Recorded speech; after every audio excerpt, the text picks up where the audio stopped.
Hello, good morning विद्यार्थी मित्रांनो. मी प्राध्यापक मनोज मंगनाळे सर.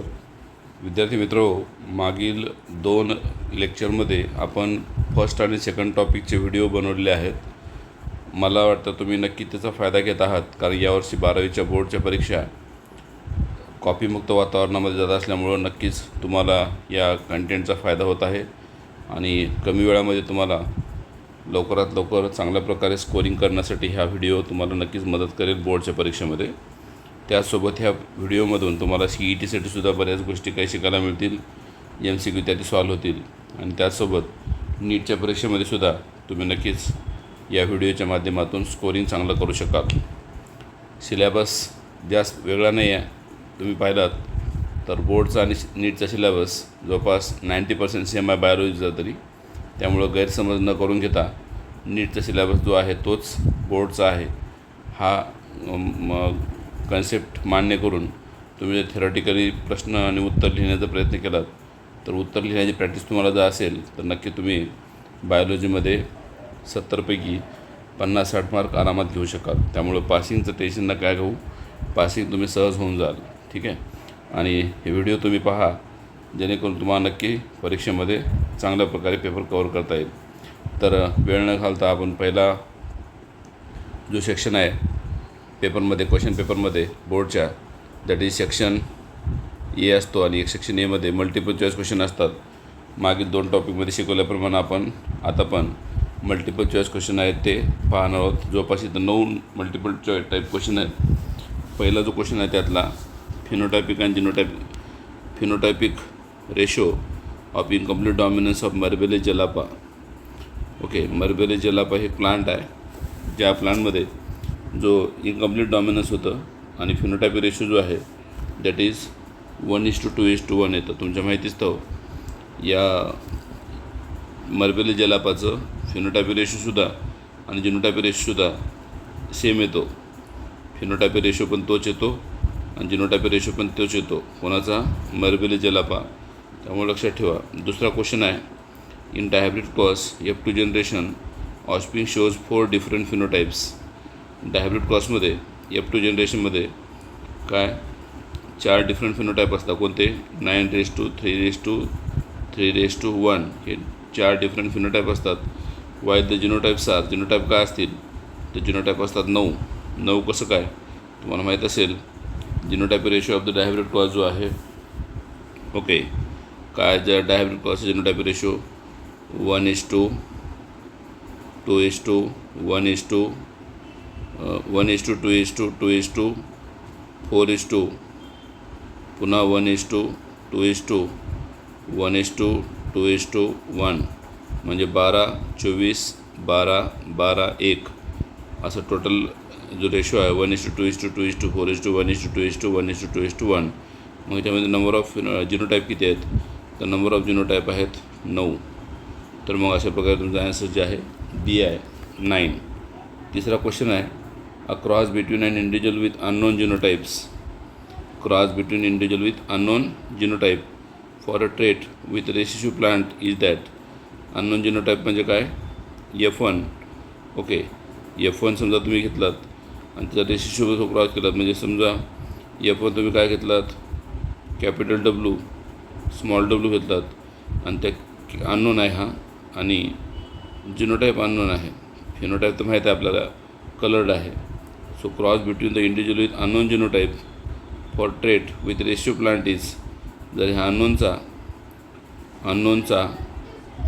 अननोन जिनोटाईपचा क्रॉस कोणासोबत केला? रेशिओसोबत केलात, म्हणजेच capital W small w into small w केलात तर तुम्हाला जो रेशो आहे 1:1 येतो आणि अशा क्रॉसला म्हणतो आपण टेस्ट क्रॉस. सो 3 नंबरच्या क्वेश्चनचा आन्सर आहे okay D, that is test cross. 4 number question आहे when the phenotypic and genotypic ratio are same then it is example of. जर फिनोटायपिक रेशो आणि जिनोटायपिक रेशो सारखा असेल तर त्याला काय म्हणतात? सिम्पलचा आन्सर आहे. तर आतावर तुम्हाला सांगितलं इनकम्प्लीट डॉमिनन्स म्हणतात, कारण इनकम्प्लीट डॉमिनन्समध्ये आणि को डॉमिनन्समध्ये विसरू नका. इनकम्प्लीट डॉमिनन्समध्ये आणि दुसरी गोष्ट को डॉमिनन्समध्ये या 2 क्रॉसमध्ये जो फिनोटाइप रेशो आणि जिनोटाइप रेशो असतो तो सेम असतो म्हणजे किती असतो 1:2:1 असतो. त्यामुळं क्वेश्चन जरी बदलून आला एक्झाममध्ये तर काळजी करू नका. सो याचा आन्सर आहे 4चं मग ए. 5वा क्वेश्चन तुम्हाला सांगतो आहे, if the centromere is situated near the end of chromosome. जर सेंट्रोमियर कुठं असेल near the end of chromosome त्याला काय म्हणायचं. तुम्हाला माहिती आहे क्रोमोझोम 4 प्रकार पडतात, मेटासेंट्रिक, सबमेटासेंट्रिक, ॲक्रोसेंट्रिक आणि टेलोसेंट्रिक. त्यांनी म्हणतं आहे की क्रोमोझोम जो आहे नियर द एंड ऑफ सेंट्रोझोम, हे क्रोमोझोम एका एंडला आहे क्रोमोझोमच्या कोण सेंट्रोमियर, तर काय होईल तुम्हाला माहीत आहे. मग hair the chromosome is look like जे शेप. ओके, एका साईडला सेंट्रोमियर आहे. Okay, if the centromere is situated, centromere कुठं आहे मग नियर द एंड एकदम एंडला आहे का नाही, एंडच्या जवळ आहे आणि डेट कोल्डायच आणि त्यावेळेस क्रोमोझोम तुम्हाला आहे तो जे शेपडे दिसतो आहे आणि तशा क्रोमोझोमला म्हणतो आपण ॲक्रोसेंट्रिक क्रोमोझोम. काय म्हणायचं, ॲक्रोसेंट्रिक क्रोमोझोम. ॲक्च्युली क्रोमोझोम 4 प्रकार असतात, मेटासेंट्रिक, सबमेटासेंट्रिक, ॲक्रोसेंट्रिक आणि टेलोसेंट्रिक. तर हा ॲक्रोसेंट्रिक आहे. बाकीच्यांची माहिती सध्या नंतर देऊया पुन्हा. 6 number question, the chromosomal theory of inheritance was proposed by very simple scientist name. सायंटिस्टचं नाव तुम्हाला लक्षात ठेवायचं इथं. ओके, कोणत्या सायंटिस्टनं क्रोमोझोमल थिअरी ऑफ कुठल्या सायंटिस्टनं chromosomal theory of inheritance propose केली आहे त्या सायंटिस्टचं नाव लिहायचं आहे. तर तुम्हाला माहीत असेल प्रसिद्ध आहे सायंटिस्टचं नाव सटन अँड बाव्हेरी. सायंटिस्टचं नाव आहे ज्यांनी chromosomal theory of inheritance propose केले आहे. त्यानंतर पुढचा क्वेश्चन दिला तुम्हाला 7 number question, if the genes are located on the chromosome PQRST. अशा टाईपचा क्वेश्चन जर आला तर सोपं आन्सर द्यायचं आहे. हे एक जीन आहे, ह्याच्यावर हे जीन आहे आणि त्यामध्ये काय मग क्रोमोझोमच्यावर जीन आहे PQRS आणि T. इथं साधी गोष्ट लक्षात ठेवायची, जेव्हा 2 जीन दूर राहतात त्यावेळेस लिंकेज कमी असतं आणि रिकॉम्बिनेशन जास्त असतं. तुम्ही जर बघितलं P आणि Q जवळजवळ आहेत. ओके, म्हणून following gene pair have list probability of being inherited together. Inherited together म्हणजेच लिंकेज, म्हणजे लिंकेज कोणामध्ये सगळ्यात कमी आहे म्हणते, म्हणजे कोणामध्ये सगळ्यात जास्त रिकॉम्बिनेशन आहे. काय म्हणतं क्वेश्चन, कोणामध्ये लिंकेज कमी आहे म्हणजे याचा अर्थ कोणामध्ये रिकॉम्बिनेशन जास्त आहे असं क्वेश्चनचा अर्थ होतो आहे. तर आपल्याला शोधायचं आहे की कोणत्या जीनमध्ये रिकॉम्बिनेशन जास्त होते. तर तुम्ही पाहिलात P आणि Qमध्ये लिंकेज जास्त आहे. त्यानंतर R आणि Sमध्ये पण लिंकेज जास्त जवळजवळ आहेत. S आणि T पण जवळजवळ आहेत. सगळ्यात दूरदूर कोण आहेत मग P आणि S जे दूरदूर आहेत, म्हणजे याचा अर्थ P आणि Sमध्ये या दोन्हीमध्ये रिकॉम्बिनेशन जास्त आहे आणि लिंकेज कमी आहे. कोणामध्ये P आणि Sमध्ये लिंकेज कमी आहे, रिकॉम्बिनेशन जास्त आहे. त्यामुळे त्याचं आन्सर जे येतं ते D येतं आन्सर. ओके, त्यानंतर क्वेश्चन नंबर 8, अशा लक्षात ठेवायचं जीनचा डिस्टन्स आपण पाहतो आहे. जर जीनचा डिस्टन्स कमी असेल तर लिंकेज मोर असेल आणि जीनचा डिस्टन्स जास्त असेल तर लिंकेज कमी असतं आणि रिकॉम्बिनेशन जास्त असतं. हे लक्षात ठेवा.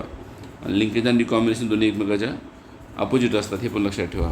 पुढचा क्वेश्चन आहे 8वा, फाइंड द मिसमॅच पेअर. चुकीचं पेअर ओळखायचं तुम्हाला.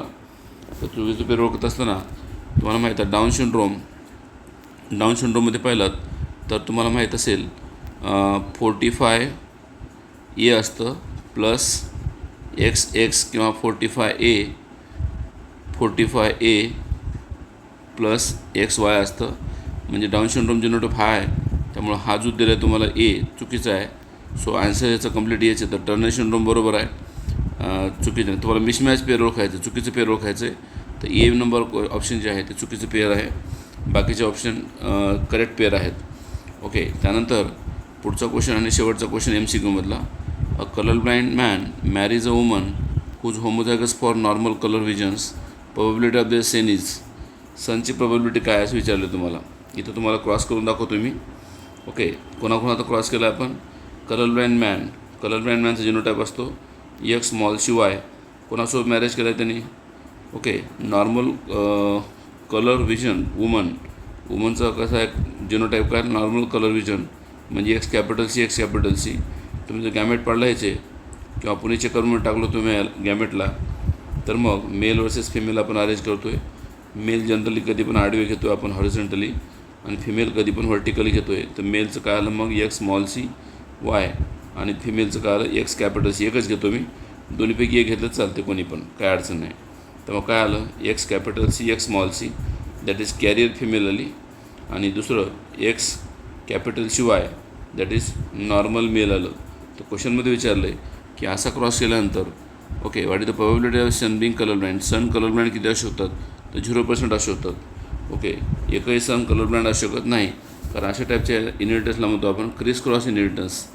कलर ब्लाइंडनेसला आणि हिमोफिलियाला म्हणतात क्रिस क्रॉस इनहेरिटन्स म्हणतो आपण. नंतर बघूया डिटेल स्टडी. त्यानंतर पुढचा जो क्वेश्चन आहे ओके सेक्शन एमधलाच पुढचा क्वेश्चन आहे very short answer questions. Okay याच्यामध्ये शॉर्ट आन्सर दिलेले आहेत. बघूया क्वेश्चन. Explain the statement. खालील स्टेटमेंट तुम्हाला एक्सप्लेन करायचे आहेत. Testcross is the backcross but backcross is not necessary testcross. लक्ष देऊन आहे का. Okay testcross is the backcross but backcross is not necessary testcross. तर आपल्याला अगोदर समजून घ्यावं लागेल की बॅक्रॉस काय आहे. ओके व्हॉट इज बॅक्रॉस ते अगोदर समजून घ्यावं लागेल आणि मग टेस्टॉसचा विचार करावा लागेल. ओके स्टेटमेंट काय म्हणलं बघा, टेस्टॉस इज द बॅक्रॉस. अगोदर बॅक्रॉस काय समजून घेऊया आपण.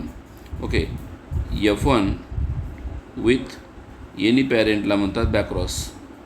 Cross between F1 with any पॅरेंटला काय म्हणतात, बॅक्रॉस म्हणतात. बॅक क्रॉस म्हणतात. आणि व्हॉट इज टेस्टॉस. टेस्टॉसमध्ये काय होतं मग F1 with recessive parent. F1 with recessive पॅरेंटला म्हणतो आपण ओके काय टेस्टॉस. तर मग F1 इथं समजा कॅपिटल टी स्मॉल टी होता आणि रेसिसिव्ह पॅरेंट स्मॉल टी होते. तर हा कोणता क्रॉस झाला मग, this is called as testcross. तर क्वेश्चनमध्ये त्यांनी विचारले testcross is the backcross but backcross is not necessary testcross.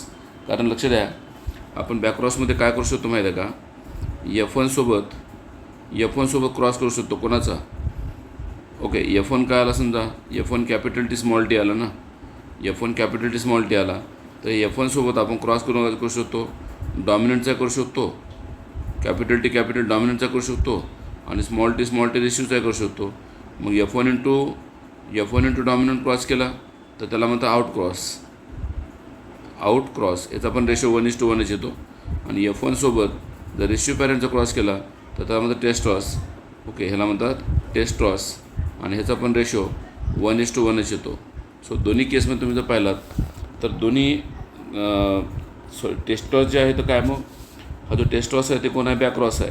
कारण त्याला पॅरेंटसोबत F1 सोबत क्रॉस करावं लागतं पॅरेंटसोबत पुन्हा, म्हणून टेस्टॉस बॅक्रॉस आहे. But backcross is not necessary testcross. कोणता बॅक्रॉस टेस्टॉस नाही आहे. डॉमिनंट बॅक्रॉस जो आहे किंवा आउटक्रॉस जो आहे इज नॉट टेस्टॉस. पुन्हा रिपीट, डॉमिनंट बॅक्रॉस म्हणतो ह्याला आपण. डॉमिनंट बॅक्रॉस जो आहे ओके तो कधीही टेस्टॉस असू शकत नाही. बट रेशिओ बॅक्रॉस जो आहे बॅक्रॉस तो मात्र 100% टेस्टॉस असतो. म्हणून स्टेटमेंट वापरले की testcross is the backcross but backcross is not necessary testcross. Statement समजून घ्या. पुढचा क्वेश्चन आहे त्यामध्ये क्वेश्चन 1मधलाच, law of dominance is not universal. Okay हा पण सिम्पल टाईपचा क्वेश्चन आहे. युनिव्हर्सल नाही आहे म्हणलं का, लॉ ऑफ डॉमिनन्स. कारण लॉ ऑफ डॉमिनन्समध्ये काय होतं ओके तुम्ही जर पॅरेंटचा क्रॉस केला तर तुम्हाला F1 इंडिव्हिज्युअल मिळतात. ओके जसं की तुम्ही कॅपिटल टी केलात into capital T small T केला तर तुम्हाला काय मिळतं, F1 मिळतो. कोणता, कॅपिटल टी स्मॉल टी. आणि F1मध्ये काय होतं, ऑल टॉल मिळतात. ऑल टॉल याचा अर्थ तुम्हाला इथं डॉमिनन्स एक्सपोज झालं आहे.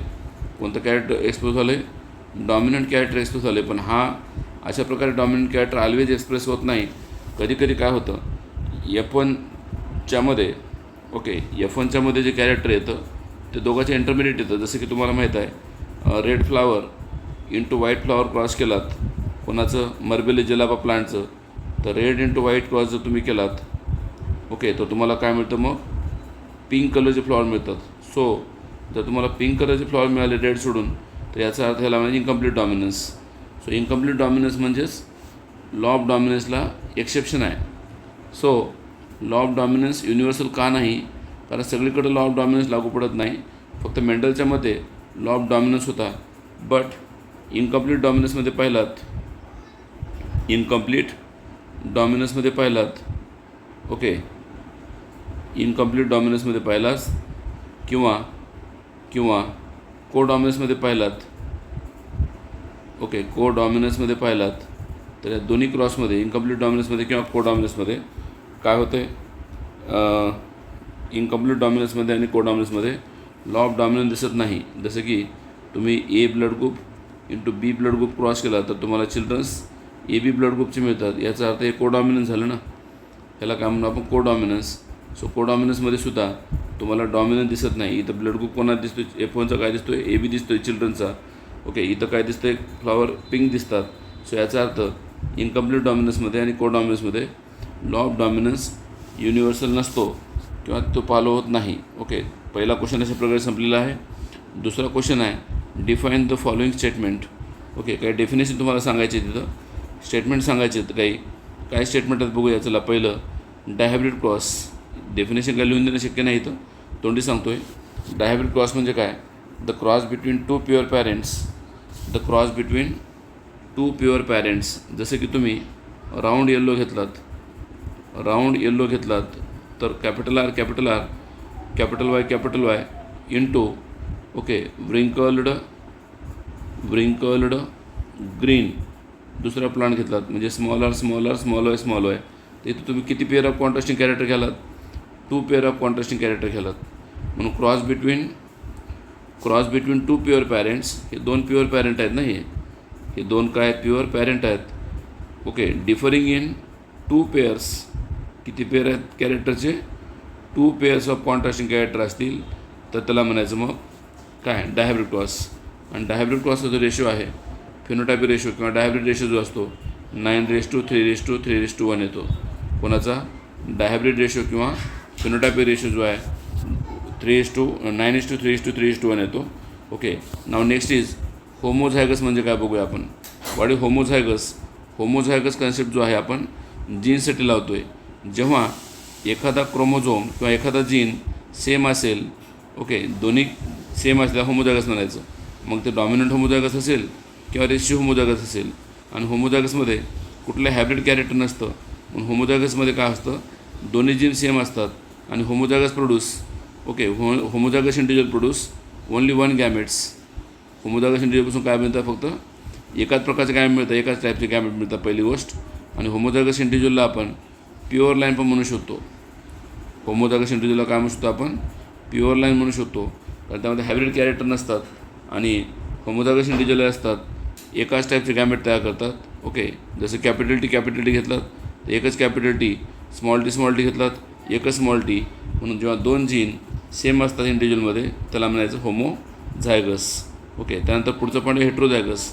वाट हेट्रोझायगस, त्याच्या उलटं होमोझायगसच्या उलटं. जसं की कॅपिटल टी स्मॉल टी घेतलात तर हेट्रोझायगस, एक्स आणि वाय घेतलात तर हेट्रोझायगस. होमोझायगसमध्ये जसं एक्स म्हणलो तर होमोझायगस होतं ना, तसं XY घेतलं तर हेट्रोझायगस आहे. कॅपिटल टी स्मॉल टी घेतलं तर हेट्रोझायगस आहे. आणि हेट्रोझायगसमध्ये प्युअर लाईन मेंटेन होत नाही, तर हेट्रोझायगसमध्ये आपल्याला हायब्रिड कॅरेक्टर्स. आणि हे पण लक्षात ठेवा, 1 heterozygous individual produce 2 types of gametes. 1 heterozygous individual produce 2 types of gametes. जर 2 हेट्रोझायगस असतील तर 4 टाईपचे गॅमेट्स. 3 हेट्रोझायगस असतील तर 8 टाईपचे गॅमेट्स. सो याला आपण एक फॉर्म्युला फॉलो करतो, रूल फॉलो करतो, 2 to the power n. 2 to the power nचा अर्थ नंबर ऑफ n म्हणजे नंबर ऑफ हेट्रोझायगस आपण म्हणू शकतो इथं.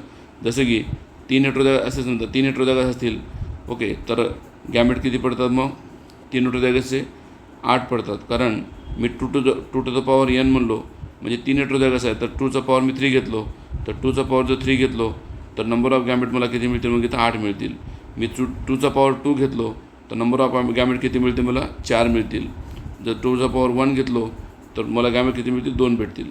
सो नंबर ऑफ गॅमेट जे आहेत हेट्रोझायगसपासून किती मिळतात, 2 मिळतात, ओके. सो हेट्रोझायगस तुम्हाला कळलेलं आहे.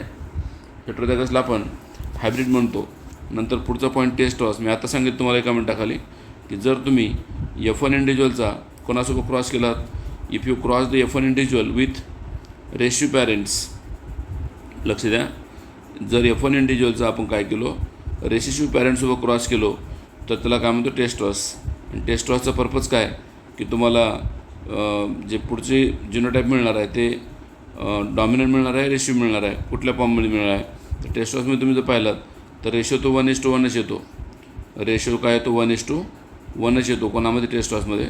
जसं तुम्ही इथं क्रॉस करून बघितलात, कॅपिटल टी वेगळं, हे स्मॉल टी वेगळं, ह्याचा क्रॉस केला कोणासोबत, ओके, ह्या स्मॉल टीसोबत केला तर तुम्हाला काय मिळतं individual, capital T small T आणि स्मॉल टी, म्हणजे एक मिळाला टॉल, एक मिळाला डॉर्फ. म्हणजे रेशो काय आला मग, tall race to dwarf ratio 1:1 आला.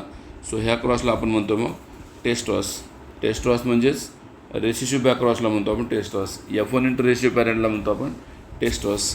त्यानंतर पुढचा क्वेश्चन आहे, व्हॉट इज आलोझोम. तर बघा, क्रोमोझोम 2 प्रकारचे असतात, ऑटोझोम आणि आलोझोम. आलोझोमचा अर्थ काय, आलोझोमला आपण सेक्स क्रोमोझोमसुद्धा म्हणतो आपण. Allosome is also called as sex chromosome. आणि आलोझोममध्ये काय होतं मग, सेक्स डिटर्मिन करण्याची कॅपॅसिटी असते ना कोणामध्ये, आलोझोम क्रोमोझोम जे असतात त्यांच्यामध्ये सेक्स डिटर्मिनेशन करण्याची कॅपॅसिटी असते, म्हणून त्याला आपण आलोझोम म्हणतो आहे. ऑटोझोम काय करतात, बॉडी कॅरेक्टर डिसाईड करतात. ऑटोझोममुळं बॉडी कॅरेक्टर डिसाईड होतात, तर आलोझोममुळं त्या बेबीचा सेक्स डिटरमाइन होतो, ओके, ठरतो. म्हणून तशा क्रोमोझोमला म्हणतो आपण आलोझोम्स, ओके, किंवा सेक्स क्रोमोझोम. उदाहरणार्थ सांगायचं झालं तर मग डिटर्मिनेशन ऑफ सेक्स करणारे कोण आहेत.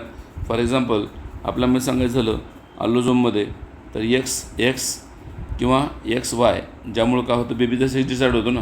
ऑटोझोममुळे होतो का सेक्स डिसाईड, नाही, म्हणून त्याला आलोझोम म्हणायचं, ओके, जे डिटर्माइन करतं सेक्स, ओके. त्याला सेक्स क्रोमोझोमसुद्धा म्हणतो आपण. आलोझोमला दुसरं नाव सेक्स क्रोमोझोम. पुढचा क्वेश्चन आहे, what is crossing over. Okay, simple टचचा क्वेश्चन आहे. क्रॉसिंग ओव्हर कशाला म्हणायचं किंवा क्रॉसिंग ओव्हर होतं कुठं, तर अशा प्रकारचं जो क्वेश्चन आला असेल समजा, तर क्रॉसिंग ओव्हर जे होतं, ओके, तर ते होमोलोगस रिजन ऑफ द क्रोमोझोममध्ये होतं. पण क्रॉसिंग ओव्हरचा मतलब काय, क्रॉसिंग ओव्हरचा मिनिंग काय, ते कुठं होतं तुम्हाला माहीत आहे. सेल डिव्हिजनमध्ये लक्ष देऊन आहे का, सेल डिव्हिजनच्यामध्ये मिओसिस 1 असतं, मिओसिस 1च्यामध्ये प्रोफेस 1 असतं, आणि प्रोफेस 1च्यामध्ये ओके पॅकेटिन नावाची स्टेज असते, पॅकेटिन, ओके. आणि त्या पॅकेटिनमध्ये काय होतं मग, मॅटर्नल क्रोमोझोम आणि पॅटर्नल क्रोमोझोम एकमेकावर ओव्हरलॅप होतात. कोणते क्रोमोझोम, 2 क्रोमोझोम, एक मॅटर्नल क्रोमोझोम आणि दुसरा पॅटर्नल क्रोमोझोम, दोन्ही एकमेकावर ओव्हरलॅप होतात. आणि ज्या ठिकाणी ओव्हरलॅप होतात त्या ठिकाणी रिकॉम्बिनेशन नोड्यूल बनतं, ओके. आणि ज्या ठिकाणी रिकॉम्बिनेशन नोड्यूल बनतं त्या पॉईंटला म्हणतो आपण क्रॉस किंवा क्रॉसिंग ओव्हर म्हणतो आपण, ओके. क्रॉसिंग ओव्हर म्हणतो ज्या ठिकाणी जेनेटिक रिकॉम्बिनेशन होतं. मग क्रॉसिंग ओव्हरमध्ये काय होतं आहे, जेनेटिक रिकॉम्बिनेशन होतं आहे, आणि जेनेटिक रिकॉम्बिनेशनमुळं व्हेरिएशन होतं आहे, ओके. म्हणून क्रॉसिंग ओव्हर जे आहे ते व्हेरिएशनशी रिलेटेड कन्सेप्ट आहे, ओके. आणि कधी होतं, कुठं होतं, तुम्हाला मी आता सांगितलं. मिओसिस 1मध्ये प्रोफेस 1मध्ये पॅकेटिनमध्ये क्रॉसिंग ओव्हर होतं, ज्यामुळं जेनेटिक रिकॉम्बिनेशन झाल्यामुळं काय होतं, व्हेरिएशन होतं. नवीन इंडिव्हिज्युअल आपल्याला पाहायला मिळतं कुठं, पुढच्या प्रोजेनीमध्ये, पुढच्या जनरेशनमध्ये. कोणामुळं, क्रॉसिंग ओव्हरमुळं, ओके. नेक्स्ट पॉईंट आहे, नेक्स्ट क्वेश्चन आहे, question number 5. Give the example of autosomal recessive disorders. Very simple question. Give the example of, one example of म्हणलं आहे, कोणाचं, one example of autosomal recessive disorder. तसे तर खूप आहेत, एक देऊन टाकतो मी तुम्हाला. दॅट इज फेमस एक्झाम्पल आहे सिकल सेल ॲनिमिया. मी तुम्हाला पूर्वी सांगितलं, या क्वेश्चनला आपला जास्त वेळ नाही द्यायचा. एका वाक्यात उत्तर लिहा म्हणले, व्हेरी शॉर्ट आन्सर क्वेश्चन लिहा म्हणले. तुम्ही जास्त लिहून पण फायदा नाही होणार, ओके. मार्क काय वाढून मिळणार नाहीत. तर इथं तुम्हाला जेवढं विचारलं तेवढं सांगावलं मी. पण आता तुम्ही तयारी करत आहात तर सांगतो आहे. ऑटोझोमल रिसेसिव्ह डिसऑर्डरची जर ट्रिक तुम्हाला विचारली तर ट्रिक लक्षात ठेवा. अल्का सिक थी, ओके. फिनाइल पिनेसे. आता लक्षात ठेवा, अल्का म्हणजे अल्काप्टोनारिया, सिक म्हणजे सिकल सेल ॲनिमिया, थी म्हणजे थॅलेसेमिया, फिनाइल म्हणजे फिनाइलकिटोनारिया, आणि से म्हणजे सिस्टिक फायब्रोसिस. तर असे 5 आजार आहेत जे ऑटोझोमल रिसेसिव्ह डिसऑर्डर म्हणून आपण ओळखतो त्याला. हे खूप फायदा होईल तुम्हाला नीट लिहायचा. नीटच्या एक्झामला माझ्या ट्रिकचा खूप मोठा फायदा होणार आहे तुम्हाला, पाहायला लक्षात येईल तुम्हाला, ओके. तर ट्रिक तुम्हाला दिली मी. अल्का सिक थी फिनाइल पिनेसे. अल्का म्हणजे अल्काप्टोनारिया, सिक म्हणजे सिकल सेल ॲनिमिया, थी म्हणजे थॅलेसेमिया, फिनाइल म्हणजे फिनाइलकिटोनारिया, आणि पिनेसे म्हणजे सिस्टिक फायब्रोसिस. असे 5 डिसऑर्डर तुम्हाला मी दिलेले आहेत या ठिकाणी. पुढचा पॉईंट आहे, पुढचा क्वेश्चन आहे, what are the sex linked genes. Sex linked gene कोणाला म्हणायचं? ओके, साधी गोष्ट आहे. जेव्हा एखादा जीन सेक्स क्रोमोझोमवर असेल, ओके, कुठं असेल? सेक्स क्रोमोझोमवर असेल, homologous region of the sex क्रोमोझोमवर असेल. ओके, कोणावर असेल? सेक्स क्रोमोझोमच्यावर जर एखादा जीन असेल, समजा एक सेक्स क्रोमोझोम आहे आणि हा जीन कुठं आहे? मग सेक्स क्रोमोझोमवर असेल, तर तशा जीनला म्हणायचं सेक्स लिंक्ड जीन्स. अशा जीनमध्ये रिकॉम्बिनेशन होत नाही. ओके, काय होत नाही? रिकॉम्बिनेशन होत नाही. म्हणून अशा जीनला म्हणतो आपण x linked gene. Okay, X linked gene असं म्हणतो, कारण ते जीन कुठं असतात? एक्स क्रोमोझोमवर आपल्याला पाहायला मिळतात. ओके, म्हणून तशा जीनला आपण म्हणतो आहे एक्स लिंकेज किंवा एक्स लिंक्ड जीन म्हणतो आपण. ओके, तर सेक्स लिंक्ड जीन आणि एक्स लिंक्ड जीनमध्ये काय फरक आहे? सेक्स लिंक्ड म्हणजे एक्स क्रोमोझोम किंवा वाय क्रोमोझोम दोन्ही असू शकतात आणि एक्स लिंक्ड म्हणजे फक्त एक्स क्रोमोझोमवर असतात, म्हणून त्याला एक्स लिंक्ड जीन म्हणतो आहे. ओके, काय म्हणतो आहे? एक्स लिंक्ड जीन म्हणतो आहे आपण. ओके, तर अशा प्रकारचं क्वेश्चन तुम्हाला दिलेला आहे इथं. What is x linked gene? तर जो जीन एक्स क्रोमोझोमवर आहे त्याला म्हणायचं एक्स लिंक्ड जीन असं आपण म्हणतो आहे. ओके, साधा क्वेश्चन तुम्हाला इथं सांगितलेला आहे मी. आणि एक्स लिंक्ड जीन जे कुठं असतात म्हणलं तर X linked genes are located on the non homologous region of the X chromosome. Okay, X linked gene कुठं असतात म्हणलं तर non homologous region of X क्रोमोझोमवर आपल्याला पाहायला मिळतात. ओके, तुम्ही जर डायग्राम पाहिला तर तुम्हाला दिसते डायग्राममध्ये तिथं. ओके, एक्स लिंक्ड जीन कुठं असतात? Non homologous region of X क्रोमोझोमवर आपल्याला पाहायला मिळतात. ओके, आणि याचा कुठलाही करस्पॉन्डिंग आलील वाय क्रोमोझोम नसतात. एक्स लिंक्ड जीन्सचे कुठलेही आलील वाय क्रोमोझोम तुम्हाला दिसत नाहीत, म्हणून त्याला म्हणायचं एक्स लिंक्ड जीन्स. ओके, पुढचा पॉईंट आहे what are the holandric traits. Holandric trait कशाला म्हणतो आपण? जे trait male to male carry होतात आणि controlled by genes present on only Y chromosome. जे ट्रेट्स फक्त आणि फक्त कोण्या क्रोमोझोमवर असतात? वाय क्रोमोझोमवर असतात. ओके, वाय क्रोमोझोमवर असतात, त्याला म्हणायचं होलॅन्ड्रिक ट्रेट्स. आणि कुठून कुठं कॅरी करतात? Generally male to male carry करतात. उदाहरणार्थ हायपरट्रॉचिसिस म्हणजेच काय? Presence of hair in the pin of ear. कानाच्या मध्ये जे केस येतात, ओके, पुरुषांच्या मेलच्या कानामध्ये केस येतात पिन्नामध्ये, ते होलॅन्ड्रिक जीन्सचं कॅरेक्टर आहे, होलॅन्ड्रिक ट्रेट्स आहे. फक्त मेलमध्ये दिसतं, मेल टू मेल जातं, म्हणून त्याला होलॅन्ड्रिक ट्रेट्स. पुढचा क्वेश्चन आहे 8 number. Give an example of chromosomal disorders caused due to not disjunction of autosomes.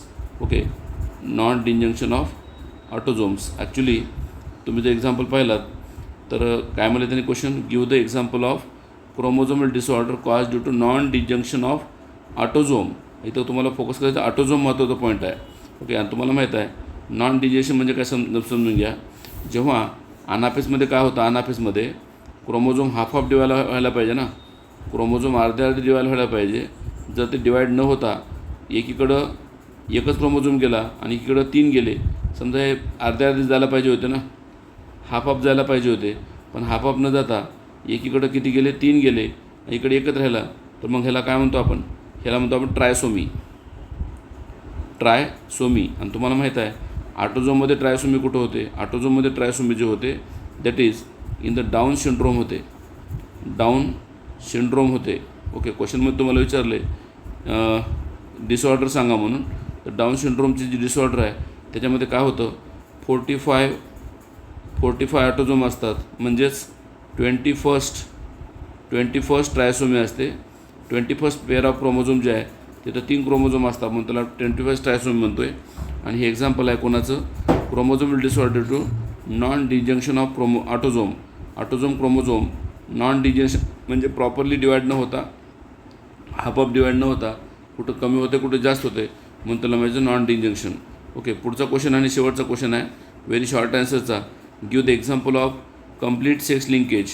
Okay, complete sex linkage कशाला म्हणायचं? ओके, इनकम्प्लीट सेक्स लिंकेज कशाला म्हणायचं त्याबद्दल आपण थोडक्यात माहिती देणार आहोत. Okay, give the example of complete sex linkage. आता कंप्लीट सेक्स लिंकेज कोणाला म्हणूया आपण? जेव्हा एखादा जीन एक्स क्रोमोझोमवर आहे, कुठं आहे? एक्स क्रोमोझोमवर आहे. ओके, तर तशा आणि ते इनिट टुगेदर होतं, म्हणजे पुढच्या जनरेशनमध्ये ते जीन जाते. जर जीन एक्स क्रोमोझोमवर आहे, ओके, एक्स क्रोमोझोमवर आहे आणि ते पुढच्या जनरेशनमध्ये कॅरी होणारी आहे, तर त्याला काय म्हणायचं? कंप्लीट सेक्स लिंक्ड जीन म्हणतात आणि कंप्लीट सेक्स लिंक्ड जीनलाच एक्स लिंक्ड जीन पण म्हणतात. कोणते जीन म्हणतात? एक्स लिंक्ड जीन पण म्हणतात किंवा एक्स लिंक्ड जीनचं एक्झाम्पल मग आहे कंप्लीट सेक्स लिंकेजचं किंवा एक्स लिंक्ड जीनचं तुम्हाला एक्झाम्पल सांगू शकतो मी हिमोफिलिया आणि हिमोफिलिया. कोणतं एक्झाम्पल आहे? हिमोफिलिया. ओके, हिमोफिलिया किंवा कलर ब्लाइंडनेस किंवा हिमोफिलियाला दुसरं नाव आहे ब्लेडर डिसीज किंवा त्याला म्हणतात रॉयल डिसीज. तर एक्झाम्पल आहे कोणाचं? कंप्लीट सेक्स लिंकेजचं, जिथं जे जीन असतात ते एक्स क्रोमोझोम प्रेझेंट असतात, इनिट टुगेदर होतात, सोबत कॅरी होतात कुठं पुढच्या जनरेशनमध्ये, म्हणून अशा जीनला म्हणतो आपण कंप्लीट सेक्स लिंक्ड जीन किंवा कंप्लीट सेक्स लिंकेजसुद्धा म्हणतो आपण. ओके, तर अशा प्रकारे MCQ झालेले आहेत. व्हेरी शॉर्ट टाईप आन्सर्स पण संपलेले आहे आपले. त्यानंतर आपण पुढच्या क्वेश्चनकडे चाललो आहे, शॉर्ट आन्सर क्वेश्चनकडे. ओके, नेक्स्ट क्वेश्चन कुठला आहे? शॉर्ट आन्सर तुम्ही जर शॉर्ट आन्सर क्वेश्चन पाहिला तर तुम्हाला 10 क्वेश्चन दिसतात आणि या क्वेश्चनमध्ये आपल्याला 3 ते 4 लाईनमध्ये आन्सर लिहिणं अपेक्षित असतं. ओके, त्यानंतर पहिला क्वेश्चन आपल्याला त्यातलं पाहतो आपण शॉर्ट आन्सर क्वेश्चनमधला.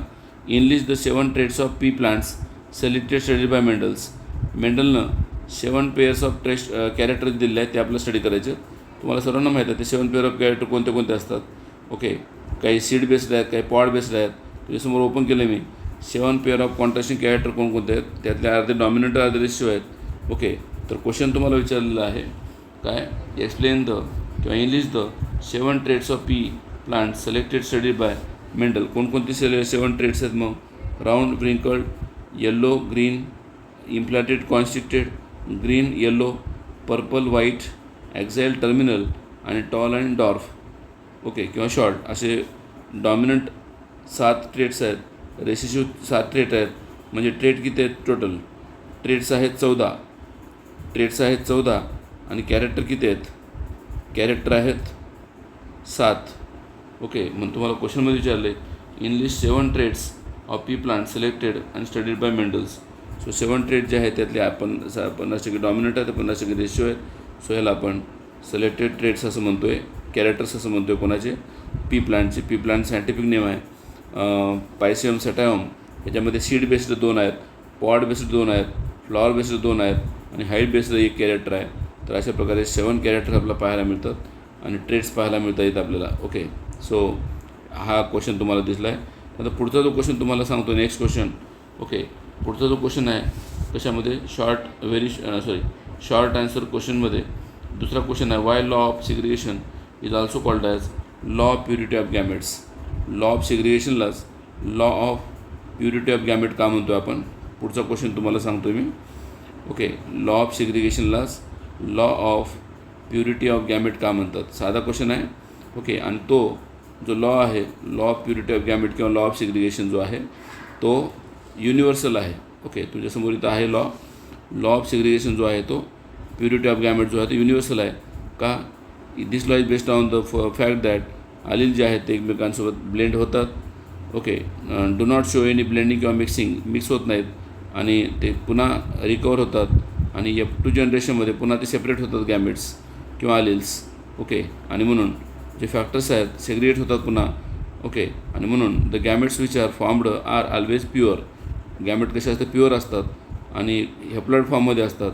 ओके, एक तर डॉमिनंट किंवा रेशिओ फॉर्ममध्ये असतात, बट नॉट बोथ, दोन्ही नसतात. म्हणून याला म्हणतो आपण law of purity of gametes. Okay, जसं की कॅपिटल टी स्मॉल टी तुम्ही जर पाहिलात तर F1मध्ये capital T small T tall असतं ना, टॉल असतं. पण हे जे गॅमेट पडतं कॅपिटल टी वेगळा पडतो, स्मॉल टी वेगळा पडतो. हे टॉल कॅरेक्टर कॅरी करतं, हे डॉर्क कॅरेक्टर कॅरी करतं.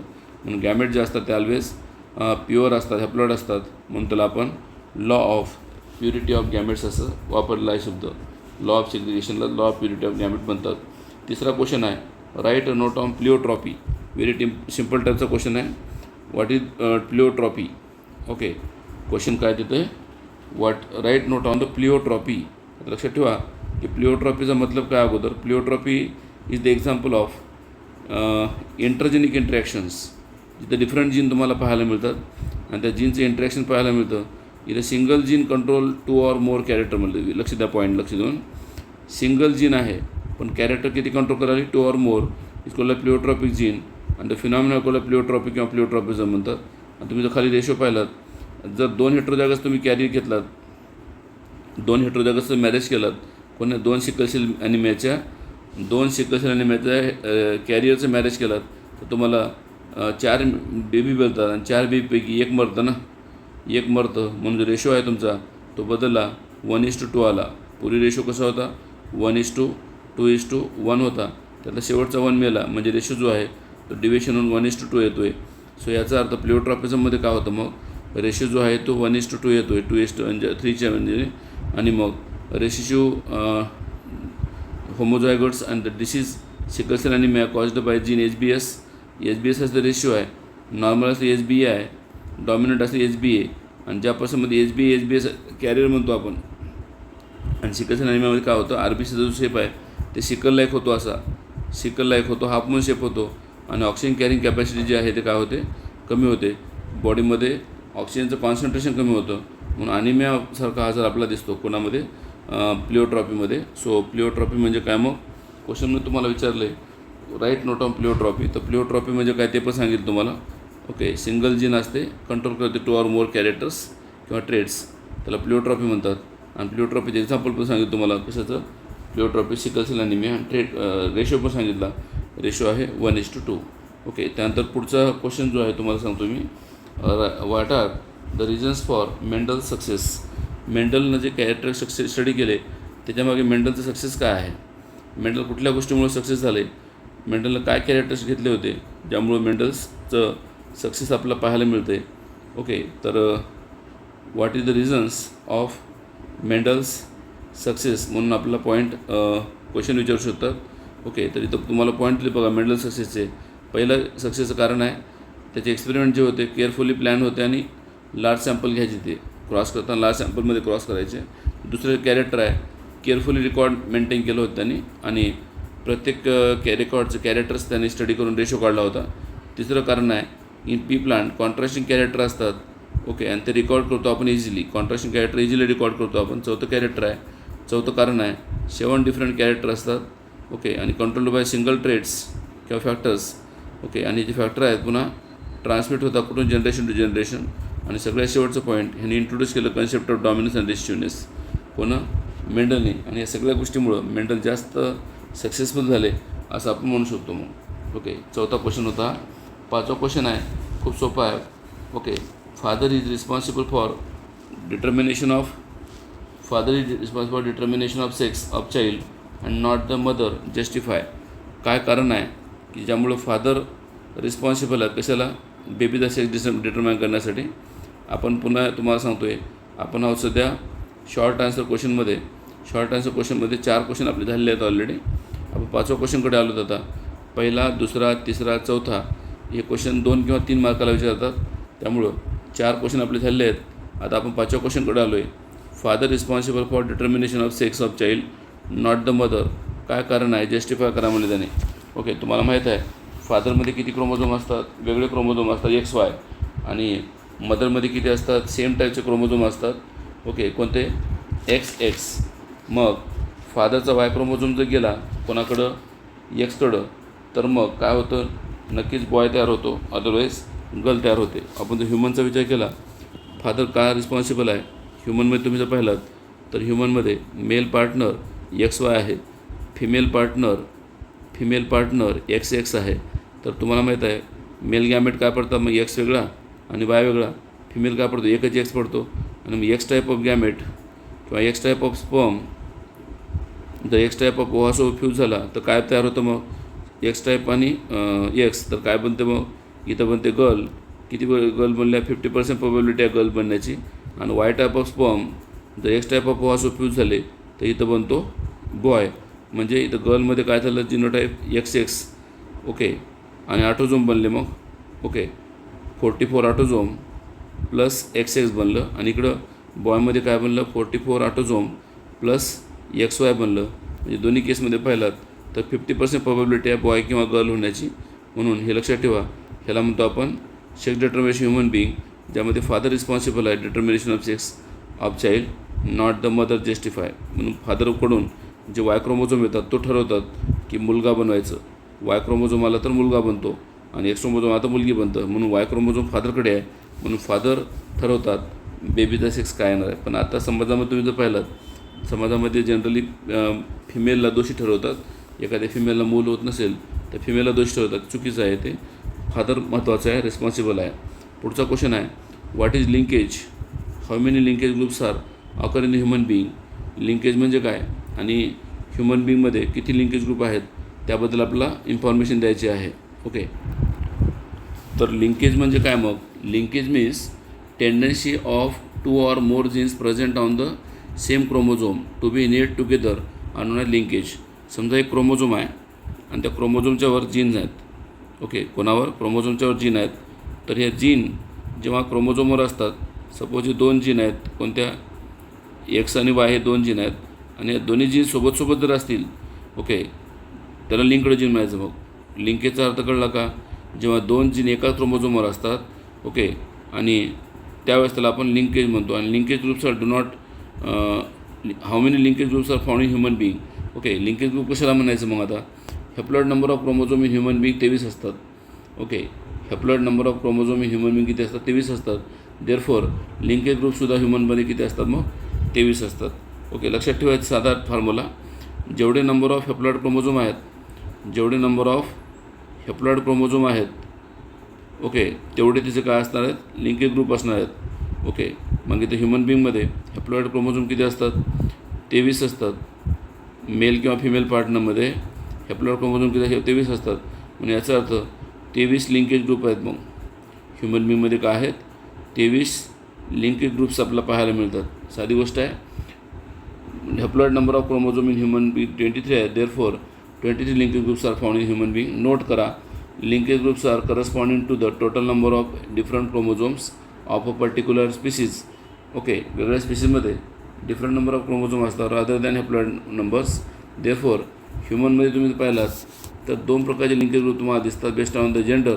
ओके, जेंडरच्या नुसार मेलमध्ये पाहिलात तर 22 पेअर किंवा 22 ऑटोझोम असतात किंवा 22 पेअर ऑफ ऑटोझोम असतात. आणि एक्स, ओके, प्लस वाय असे असतात मेलमध्ये. म्हणजे मेलमध्ये किती आहेत मग, 24. मेलमध्ये किती लिंकेज ग्रुप आहेत, 24. ऑटोझोम 22, एक्स वेगळा वाय वेगळा, 24 आहेत. आणि फिमेलमध्ये पाहिलात तर 22A प्लस एक्स. ओके, फिमेलमध्ये एक्स फक्त एकच एक्स पेअर आहे ना, वनच एक्स पेअर आहे असं म्हणून फिमेलमध्ये 23 लिंकेज ग्रुप तुम्हाला पाहायला मिळतात. ओके, तर अशा प्रकारे तुम्ही जर पाहिलं एक्सप्लेनेशन, तर लिंकेज ग्रुप म्हणजे साधी डेफिनेशन लक्षात ठेवा. नंबर ऑफ हॅप्लॉइड क्रोमोझोम जेवढे असतात इंडिव्हिज्युअलमध्ये तेवढे त्याचे लिंकेज ग्रुप असतात. ओके, त्यानंतर पुढचा क्वेश्चन तुम्हाला सांगतो मी. ओके, नेक्स्ट क्वेश्चन आहे, what is PQ. What is PQ. अगोदर PQचा फुल फॉर्म आपण समजून घेऊया. PQला म्हणतो फिनाईल किटोनुरिया. हा कोणता डिसऑर्डर आहे, इट इज द, लक्ष द्या, ऑटोझोमल रेसेसिव्ह डिसऑर्डर आहे. ऑटोझोमल रेसेसिव्ह डिसऑर्डर आहे. आणि त्यामध्ये काय होतं, नॉर्मल पर्सनमध्ये फिनाईल हायड्रॉक्झिलेज नावाचा एन्झाईम प्रेझेंट राहतो. आणि तो फिनाईल हायड्रॉक्झिलेज नावाचा एन्झाईम जर प्रेझेंट असेल तर हा काय करतो एन्झाईम, ओके, काय करतो एन्झाईम, मग तो एन्झाईम काय करतो, फिनाईल ॲलिनिनचं रूपांतर, ओके, फिनाईल ॲलिनिनचं रूपांतर कशामध्ये करतो आहे, टायरोसिनमध्ये करतो आहे. कोण, तो एन्झाईम कोणता, फिनाईल ॲलिनिन हायड्रॉक्झिलेज नावाचा एन्झाईम आहे. असेल तर टायरोसिनमध्ये करतो आहे कन्वर्ट. आणि तो पेशंट नॉर्मल असतो. मग कसा असतो, पेशंट नॉर्मल असतो. पण ज्या पेशंटमध्ये फिनाईल किटोनुरिया झालेला आहे, ज्या पेशंटला कोणता डिसीज झाला आहे, फिनाईल किटोनुरिया झाला आहे, त्याच्यामध्ये मात्र हे एन्झाईम ॲब्सेंट असतं. कोणतं एन्झाईम, फिनाईल ॲलिनिन हायड्रॉक्झिलेज नावाचं एन्झाईम ॲब्सेंट असतं. आणि त्या ठिकाणी काय होतं, मग ते एन्झाईम ॲब्सेंट असल्यामुळं त्या ठिकाणी आपल्याला काय दिसतं पहा, कोणामध्ये, फिनाईल किटोनुरियामध्ये आपल्याला काय दिसतं, त्या ठिकाणी मग त्या पर्सनमध्ये काय होतं, फिनाईल ॲलिनिनचं रूपांतर फिनाईल पायरुव्हिक ॲसिडमध्ये होतं. जर एन्झाईम ॲब्सेंट असेल तर, कोणता एन्झाईम, फिनाईल ॲलिनिन हायड्रॉक्झिलेज नावाचा एन्झाईम इथं ॲब्सेंट आहे, तर इथं काय होतं, मग फिनाईल ॲलिनिनचं रूपांतर फिनाईल, ओके, पायरुव्हिक ॲसिडमध्ये होतं. फिनाईल पायरुव्हिक ॲसिडमध्ये होतं. आणि फिनाईल पायरुव्हिक ॲसिड ब्रेनमध्ये वगैरे जमा होतं, त्यामुळं मेंटल रिटार्डेशन होते किंवा ब्लॅक युरिनसुद्धा फॉर्म होते. ओके, म्हणून त्याला म्हणतो आपण काय, फिनाईल किटोनुरिया. ओके, हा एक प्रकारचा ऑटोझोमल रेसेसिव्ह डिसऑर्डर आहे. कोणता, फिनाईल कीटोनुरिया. सो याचे आपल्याला सिम्पटम सांगितले मी आणि काय होते सांगितलं फिनाईल कीटोनुरियामध्ये. त्यानंतर पुढचं आहे 8 number question. Compare the X chromosome and Y chromosome. X chromosome आणि वाय क्रोमोझोममध्ये काय कम्पेअर आहे, काय डिफरन्स पाहायचं आहे आपल्याला. जनरली तुम्ही जर पाहिलात एक्स क्रोमोझोम लॉंग असतो, वाय क्रोमोझोम स्मॉल असतो. पहिला फरक, एक्स क्रोमोझोम मेल फिमेल दोघांमध्ये असतो, वाय क्रोमोझोम फक्त मेलमध्ये असतो. तिसरा फरक, एक्स क्रोमोझोममध्ये लार्ज अमाऊंट ऑफ युक्रोमॅटिन असतात आणि स्मॉल अमाऊंट ऑफ हेट्रोक्रोमॅटिन असतं कोणामध्ये, एक्स क्रोमोझोममध्ये. वाय क्रोमोझोममध्ये कम्पॅरेटिव्हली पाहिलात तर लार्ज अमाऊंट ऑफ हेट्रोक्रोमॅटिन असतं आणि स्मॉल अमाऊंट ऑफ युक्रोमॅटिन असतं. ओके. त्यानंतर जीन्स जे प्रेझेंट असतात एक्स क्रोमोझोमवर, ओके, त्याला एक्स लिंक्ड जीन म्हणतो आपण आणि वाय क्रोमोझोमच्यावरला वाय लिंक्ड जीन म्हणतो आहे. एक्स लिंक्ड जीनचं एक्झाम्पल आहे हिमोफिलिया किंवा कलर ब्लाइंडनेस. वाय लिंक्ड जीनचं एक्झाम्पल आहे होलिएंड्रिक जीन किंवा हायपरट्रॉचिसिस म्हणतो आपण त्याला. ओके. आणि इनहेरिटन्स पॅटर्न जो आहे कोणाचा, एक्स लिंक्ड जीनचा, एक्स लिंक्ड क्रोमोझोमचा क्रिस क्रॉस इनहेरिटन्स दाखवतो. एक्स लिंक्ड इनहेरिटन्स जे असतं ते क्रिस क्रॉस असतं आणि वाय लिंक्ड जे असतं ते स्टेट इनहेरिटन्स. स्टेट म्हणजे वाय टू वाय जातं आणि एक्स लिंक्ड क्रिस क्रॉस कशामुळे म्हणालो आहे, क्रिस क्रॉस म्हणजे grandfather to grandson through his carrier daughter म्हणतो आपण त्याला. तर त्याला आपण एक्स लिंक्ड ट्रेट्स असं म्हणतो, एक्स लिंक्ड कॅरेक्टर म्हणतो आहे. अशा प्रकारे 8वा नंबर क्वेश्चन संपलेला आहे. 9 नंबर क्वेश्चन तुम्हाला सांगतो आहे explain the chromosomal theory of inheritance. Okay. पुढचं क्वेश्चन कोणतं आहे, explain the chromosomal theory of inheritance. Okay. Chromosomal theory of inheritance कशाला म्हणायचं आहे त्याबद्दल आपण इन्फॉर्मेशन पाहतो आहे. ओके. हेडिंग आहे explain the chromosomal theory of inheritance. तुम्ही जर बुकमध्ये पाहिलात तर क्रोमोझोमल थिअरी ऑफ इनहेरिटन्सचा खूप मोठा पॅरा बुकमध्ये त्यांनी तुम्हाला दिला आहे, पण एवढं सगळं लिहिणं पॉसिबल नाही आहे शॉर्ट आन्सर क्वेश्चनमध्ये. तर क्रोमोझोमल थिअरी ऑफ इनहेरिटन्स कशाला म्हणायची किंवा ते काय दाखवते हे आपल्याला त्याबद्दल सांगायचे आहे. ओके. सो हेडिंग काय तुम्हाला क्वेश्चन काय दिलं आहे, explain the chromosomal theory of inheritance. Okay. तर त्यानुसार आपण इन्फॉर्मेशन देत आहोत. ओके. बघा आला point. Chromosomal theory of inheritance कशाला म्हणायचं, ॲक्च्युली ग्रिगर जॉन मेंडलनी इनहेरिटन्स पॅटर्न स्टडी केलेलं आहे. ओके. आणि त्यानंतर वेगळ्या 3 सायंटिस्टनी पुन्हा रिकग्नाईज केलं मेंडलचं वर्क. ज्यांनी मेंडलने ज्याला फॅक्टर म्हणलं होतं त्याला आपण आज जीन म्हणतो आहे. आणि मग क्रोमोझोमल थिअरी ऑफ इनहेरिटन्सचं मिनिंग काय की जे कॅरेक्टर ब्लेंड होतात, मिक्स होतात कुठे F1मध्ये, पुन्हा ते सेग्रिगेट पण होतात ना. सो पुन्हा 3 सायंटिस्टनं पुन्हा काम केलं कशावर, मेंडलच्या वर्कवर. कोणकोणते 3 सायंटिस्ट, ह्युगो डी व्हेरिस, कोरिन्स आणि टेसरमार्क हे तिघांनी डिस्कवर केलं. ओके. स्टडी. आणि मग क्रोमोझोम स्टडी केली कुठं मायक्रोस्कोपमध्ये वगैरे. आणि मग त्यांनी सांगितलं की वॉल्टर सटन आणि थिओडर बाहोरी यांनी सांगितलं की पॅरलल बिहेवियर आहे कोणाचं, जीनचं आणि क्रोमोझोमचं. ओके. दोघांचं बिहेवियर सेम आहे at the time of meiosis वगैरे. आणि based on the observation chromosomal theory of inheritance was put forth by. हे क्रोमोझोमल थिअरी कोण मांडली मग, सटन आणि बाहोरी, हे लक्षात ठेवा. Okay. Chromosomal theory of inheritance जे आहे ते कोण दिली, सटन अँड बाहोरीने दिलेली आहे. आणि कॅरीज द जेनेटिक, मग त्यांनी सांगितले क्रोमोझोम काय करतात, जीन कॅरी करतात म्हणून सांगितले. आणि मग हे क्रोमोझोम काय होतात, जेव्हा सोमॅटिक सेलमध्ये असतात डिप्लॉइड फॉर्ममध्ये असतात, पण गॅमेट फॉर्मेशनच्या वेळेस ते क्रोमोझोम काय होतात, सेपरेट होतात. आणि ते सेपरेट झाल्यामुळं त्याच्यावर जीन्स पण सेपरेट होतात ना कोणावरच्या, क्रोमोझोमच्यावरच्या. आणि म्हणून अशा प्रकारे क्रोमोझोम जे आहे गॅमेटच्या फॉर्ममध्ये ट्रान्सफर होतात, म्हणून त्याला नाव देण्यात दिलं क्रोमोझोमल थिअरी ऑफ इनहेरिटन्स. कारण त्या क्रोमोझोमवर हजारो जीन असतात आणि ते जीन त्या क्रोमोझोमसोबत कॅरी होतात, म्हणून त्याला आपण क्रोमोझोमल थिअरी ऑफ इनहेरिटन्स म्हणले. पुढचा जो क्वेश्चन आहे, ओके, एक्सरसाइजमध्ये नेक्स्ट जो क्वेश्चन तुम्हाला मी सांगतो आहे की तो क्वेश्चन आहे आता हा 10वा किंवा शेवटचा क्वेश्चन म्हणलं चालते शॉर्ट आन्सर क्वेश्चनमध्ये. 10 नंबर क्वेश्चन आहे. Actually this question is of pedigree analysis. Pedigree chart तुम्हाला दिसतं खाली. ओके. तुम्ही लक्षात ठेवा, आता असा टाईपचा पेडिग्री चार्ट जर आला तर कशा प्रकारे तुम्ही क्रॉस करू शकाल किंवा कसं तुम्ही ओळखाल ते पेडिग्री चार्ट्स. तर हे जे डार्क आहेत, कवर डार्क आहेत ते अफेक्टेड आहेत. डार्क आहेत ते कोण आहेत, अफेक्टेड आहेत. हे अफेक्टेड कोण आहे, मेल आहे. हे अफेक्टेड कोण आहे, फिमेल आहे. तर मग हे कोणतं ट्रेट आहे तुम्हाला, identify whether the trait is x linked autosomal. आता लक्षात ठेवायचं. ओके. एक्स लिंक्ड ऑटोझोमल म्हणलं त्याने. तर ॲक्च्युली हे एक्स लिंक्ड रिसेसिव्ह डिसऑर्डरच आहे. Okay. X linked recessive disorder आहे. ओके. कारण याच्यामध्ये काय झालं बघा, एक्स लिंक्ड ट्रेड्स आहे. यामध्ये काय केलं आहे, कॅरेक्टर कसे कॅरी आहेत बघा. फादर अफेक्टेड आहेत, ओके, तर डॉटर अफेक्टेड आहे. आणि डॉटर अफेक्टेड म्हणजे तुम्ही जर बघा, हे तुम्ही एक्स स्मॉल सी वाय म्हणजे ग्रँडफादर अफेक्टेड आहेत, तर कॅरियर डॉटर आली X capital C X small C ना, आणि पुन्हा एक्स स्मॉल सी वाय म्हणजे डिसीज कसा कॅरी व्हायला बघा, ग्रँडफादरकडून ग्रँडसनकडे चालला आहे थ्रू हिज कॅरियर डॉटर. मग अशा टाईपच्या डिसीजला म्हणतो आपण एक्स लिंक्ड ट्रेड्स किंवा एक्स लिंक्ड डिसीज असं म्हणतो आपण. ओके, एक्स लिंक्ड डिसीज म्हणतो आहे. त्याचे 2 एक्झाम्पल आहेत, कलर ब्लाइंडनेस एक आहे आणि हिमोफिलिया एक आहे. ओके, दुसरा क्वेश्चन तुम्हाला विचारला आहे. पहिला क्वेश्चन होता identify whether trait X linked or autosome, तर त्यामध्ये आन्सर आहे एक्स लिंक्ड आहे. ओके, आणि दुसरा क्वेश्चन तुम्हाला विचारला आहे की give the example of traits of human being shows such a pattern of human बिईंगमध्ये दिसतं का असं टाईप ट्रेट्स? येस दिसतं. कोणामध्ये दिसतं? हिमोफिलियामध्ये ओके, किंवा कलर ब्लाइंडनेसमध्ये. या 2 डिसीजमध्ये कलर ब्लाइंडनेसमध्ये या 2 डिसीजमध्ये तुम्हाला एक्स लिंक्ड ट्रेट्स पाहायला मिळतात. पुढचा क्वेश्चन तुम्हाला दिला match the following. Okay, match the following म्हणजे क्वेश्चन नंबर 4 आहे. ओके, कशा प्रकारे मॅच करणार तुम्ही? सिम्पल आहे. 21st ट्रायसोमी कोणामध्ये दिसते तुम्हाला? Down syndrome. 21st trisomy down सिंड्रोममध्ये दिसते, ज्यामध्ये तुम्हाला 45 ऑटोझोम दिसतात. 45 ऑटोझोम दिसतात कोणामध्ये? 21st ट्रायसोमीमध्ये डाऊन सिंड्रोममध्ये 45 ऑटोझोम असतात प्लस सेक्स क्रोमोझोम असतात, म्हणून त्याला 21st ट्रायसोमी म्हणतो आहे. दुसरा एक्स मोनोसोमी म्हणजे टर्नर सिंड्रोम आहे. याच्यामध्ये काय असतं? 44 ऑटोझोम प्लस एक 0 असतो, म्हणून त्याला एक्स मोनोसोमी म्हणले. तिसरा होलियांड्रिक ट्रेट्स.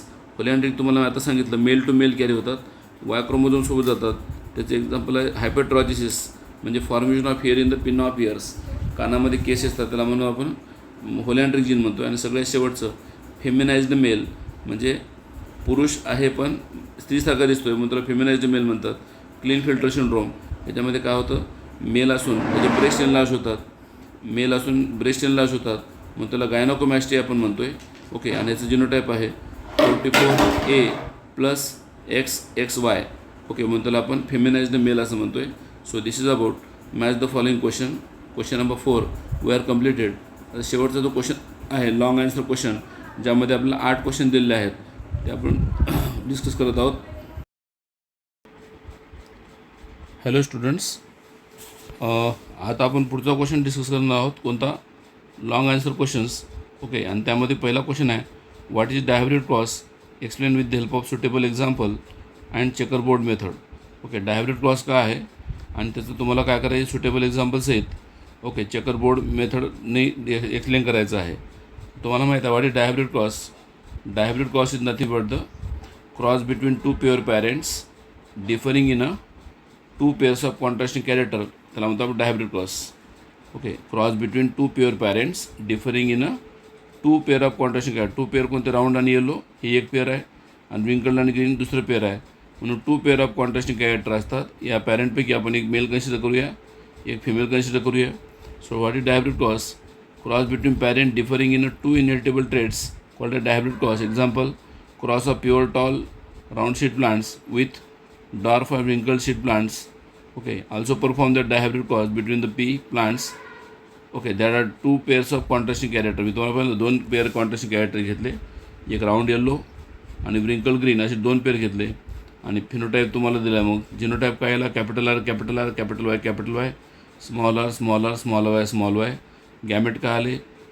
याचे एक आला, ह्याचा एक आला, दोघांचे मिक्स केलात तर F1 जनरेशन जो आहे तो आला capital R, small R, capital Y, small आहे. सगळे hybrid yellow round yellow seed मिळाले, हायब्रिड राऊंड येल्लो. आणि मग तुम्ही F2 काढत असताना जर F1 सेल्फिंग ऑफ F1 केलात म्हणजेच F2 काढला तर F2मध्ये तुम्हाला माहीत आहे मेल गॅमेट 4 भेटतात, फिमेल गॅमेट 4 भेटतात. आणि तुम्ही मेल गॅमेट आणि फिमेल गॅमेट क्रॉस केलात तर तुम्हाला काय मिळतं? मग टोटल नंबर ऑफ इंडिव्हिज्युअल किती मिळतात? टोटल नंबर ऑफ इंडिव्हिज्युअल तुम्हाला मिळतात 16. काय मिळाले इंडिव्हिज्युअल बघूया.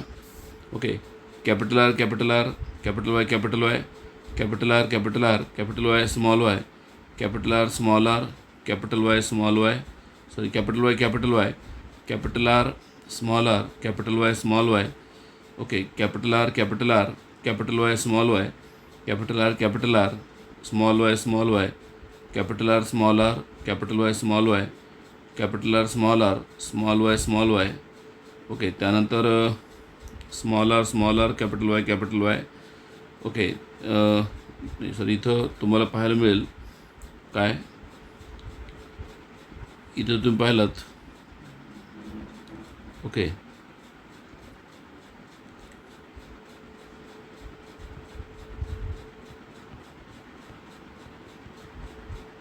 इथं तुम्ही पाहिलात तर काय आलं बघा, क्रॉस केल्यानंतर. ओके, हे कॅपिटल वाय स्मॉल वाय, त्यानंतर capital R small R. Okay, small Y, त्यानंतर इथं capital R small R capital Y, capital R small R capital Y, small R capital Y, small R capital Y, small Y, capital R small R capital Y, small Y, capital R small Y, small R capital Y, small Y, आणि small R small Y. Total किती म्हणजे 16. त्या 16पैकी मग तुम्हाला माहीत आहे जो phenotypic ratio जो येतो. ओके, फिनोटायपिक रेशो काय आला मग 9:3:1 हा फिनोटायपिक रेशो आला. ओके, फिनोटायपिक रेशो काय येतो मग बघा, तुम्ही फिनोटायपिक रेशो पाहिलात तर राऊंड येल्लो किती मिळाले 9. ओके, त्यानंतर राऊंड येल्लो 9 मिळाले. पुन्हा राऊंड ग्रीन किती मिळाले 3. पुन्हा व्रिंकल्ड येल्लो किती मिळाले 3. आणि व्रिंकल्ड ग्रीन किती मिळाले 1. म्हणजे याचा अर्थ रेशो काय आला, फिनोटायपिक रेशो आला 9:3:1 किंवा त्यालाच आपण डायहायब्रिड रेशोसुद्धा म्हणतो आहे. Okay, so this is about answer. आणि जिनोटायपिक रेशो जर पाहिला याचा, जिनोटायपिक रेशो आहे याचा 1 2 2 4 1 2 1 2 1 12 24 12 12 1 हा जिनोटायपिक रेशो आहे. म्हणून फिनोटायपिकली पाहिलात तर 4 टाईपचे इंडिव्हिज्युअल मिळाले, जिनोटायपचे पाहिलात तर 9 टाईपचे इंडिव्हिज्युअल मिळाले, आणि नंबर ऑफ इंडिव्हिज्युअल किती मिळाले 16 मिळाले असं आपण सांगू शकतो कोणामध्ये डायहायब्रिड क्रॉसमध्ये. तर तुम्हाला मी हे एक्झाम्पल चेकरबोर्डचे ते एक्सप्लेन केलेलं आहे. पुढचा क्वेश्चन आहे, explain with suitable example and independent assortments. तुम्हाला माहीत आहे मेंडलचे 3 लॉ असतात, त्यापैकी मेंडलचा तिसरा जो लॉ आहे त्याला म्हणतो आपण लॉ ऑफ इंडिपेंडंट असॉर्टमेंट्स. तर ते इंडिपेंडंट असॉर्टमेंट आपल्याला जे आहे एक्सप्लेन करा म्हणलं आहे कशाने, एक्झाम्पल सहित. क्वेश्चन नंबर 2 आहे लॉंग आन्सर क्वेश्चनमधला, explain with the suitable example and independent assortment. बघा, व्हॉट इज इंडिपेंडंट असॉर्टमेंट्स, अगोदर मिनिंग समजून घेऊया. Law is based on the dihybrid cross. Okay, हा मेंडलचा कितवा लॉ आहे, मेंडलचा हा 3rd लॉ आहे. आणि कुठल्या बेसवर अवलंबून आहे, हा कुठल्या बेसवर अवलंबून आहे, डायहायब्रिड क्रॉसच्या बेसवर अवलंबून आहे. Genetics developed by Mendel describe how different genes alleles present in the separate chromosome independently separate. काही जीन काय होतं इंडिपेंडेंटली सेपरेट होतं from each other during formation of gamete, and these genes are then randomly utilized in fertilization in the hybrid cross. F2 phenotypic ratio काय येतो मग 9:3:3:1 येतो. या रेशोपैकी 2 pairs of characters behave independent of each other. Okay, it can be concluded that 2 characters under considerations are assorted independently giving rise to different combinations. तुम्ही जर पाहिलात तर yellow okay किंवा राऊंड येल्लो किती भेटले होते, राऊंड येल्लो भेटले होते 9, आणि व्रिंकल्ड ग्रीन किती भेटले होते, ते भेटला होता 1. म्हणजे ह्याचा अर्थ हे आणि हे दोन्ही मिळून काय झाले मग, हे दोन्ही मिळून झाले पॅरेंटल. तर पॅरेंटल किती होते मग टोटल 10. ओके, आणि मग नवीन काय मिळालं तुम्हाला, नवीन मिळाले राऊंड ग्रीन आणि व्रिंकल्ड येल्लो, हे नवीन मिळाले. हे किती मिळाले 3 आणि 3, म्हणजे याला म्हणतो आपण रिकॉम्बिनंट्स किंवा रिकॉम्बिनेशन. तर रिकॉम्बिनेशन किती मिळाले मग 6 मिळाले. पॅरेंटल मिळाले 10, रिकॉम्बिनेशन मिळाले 6.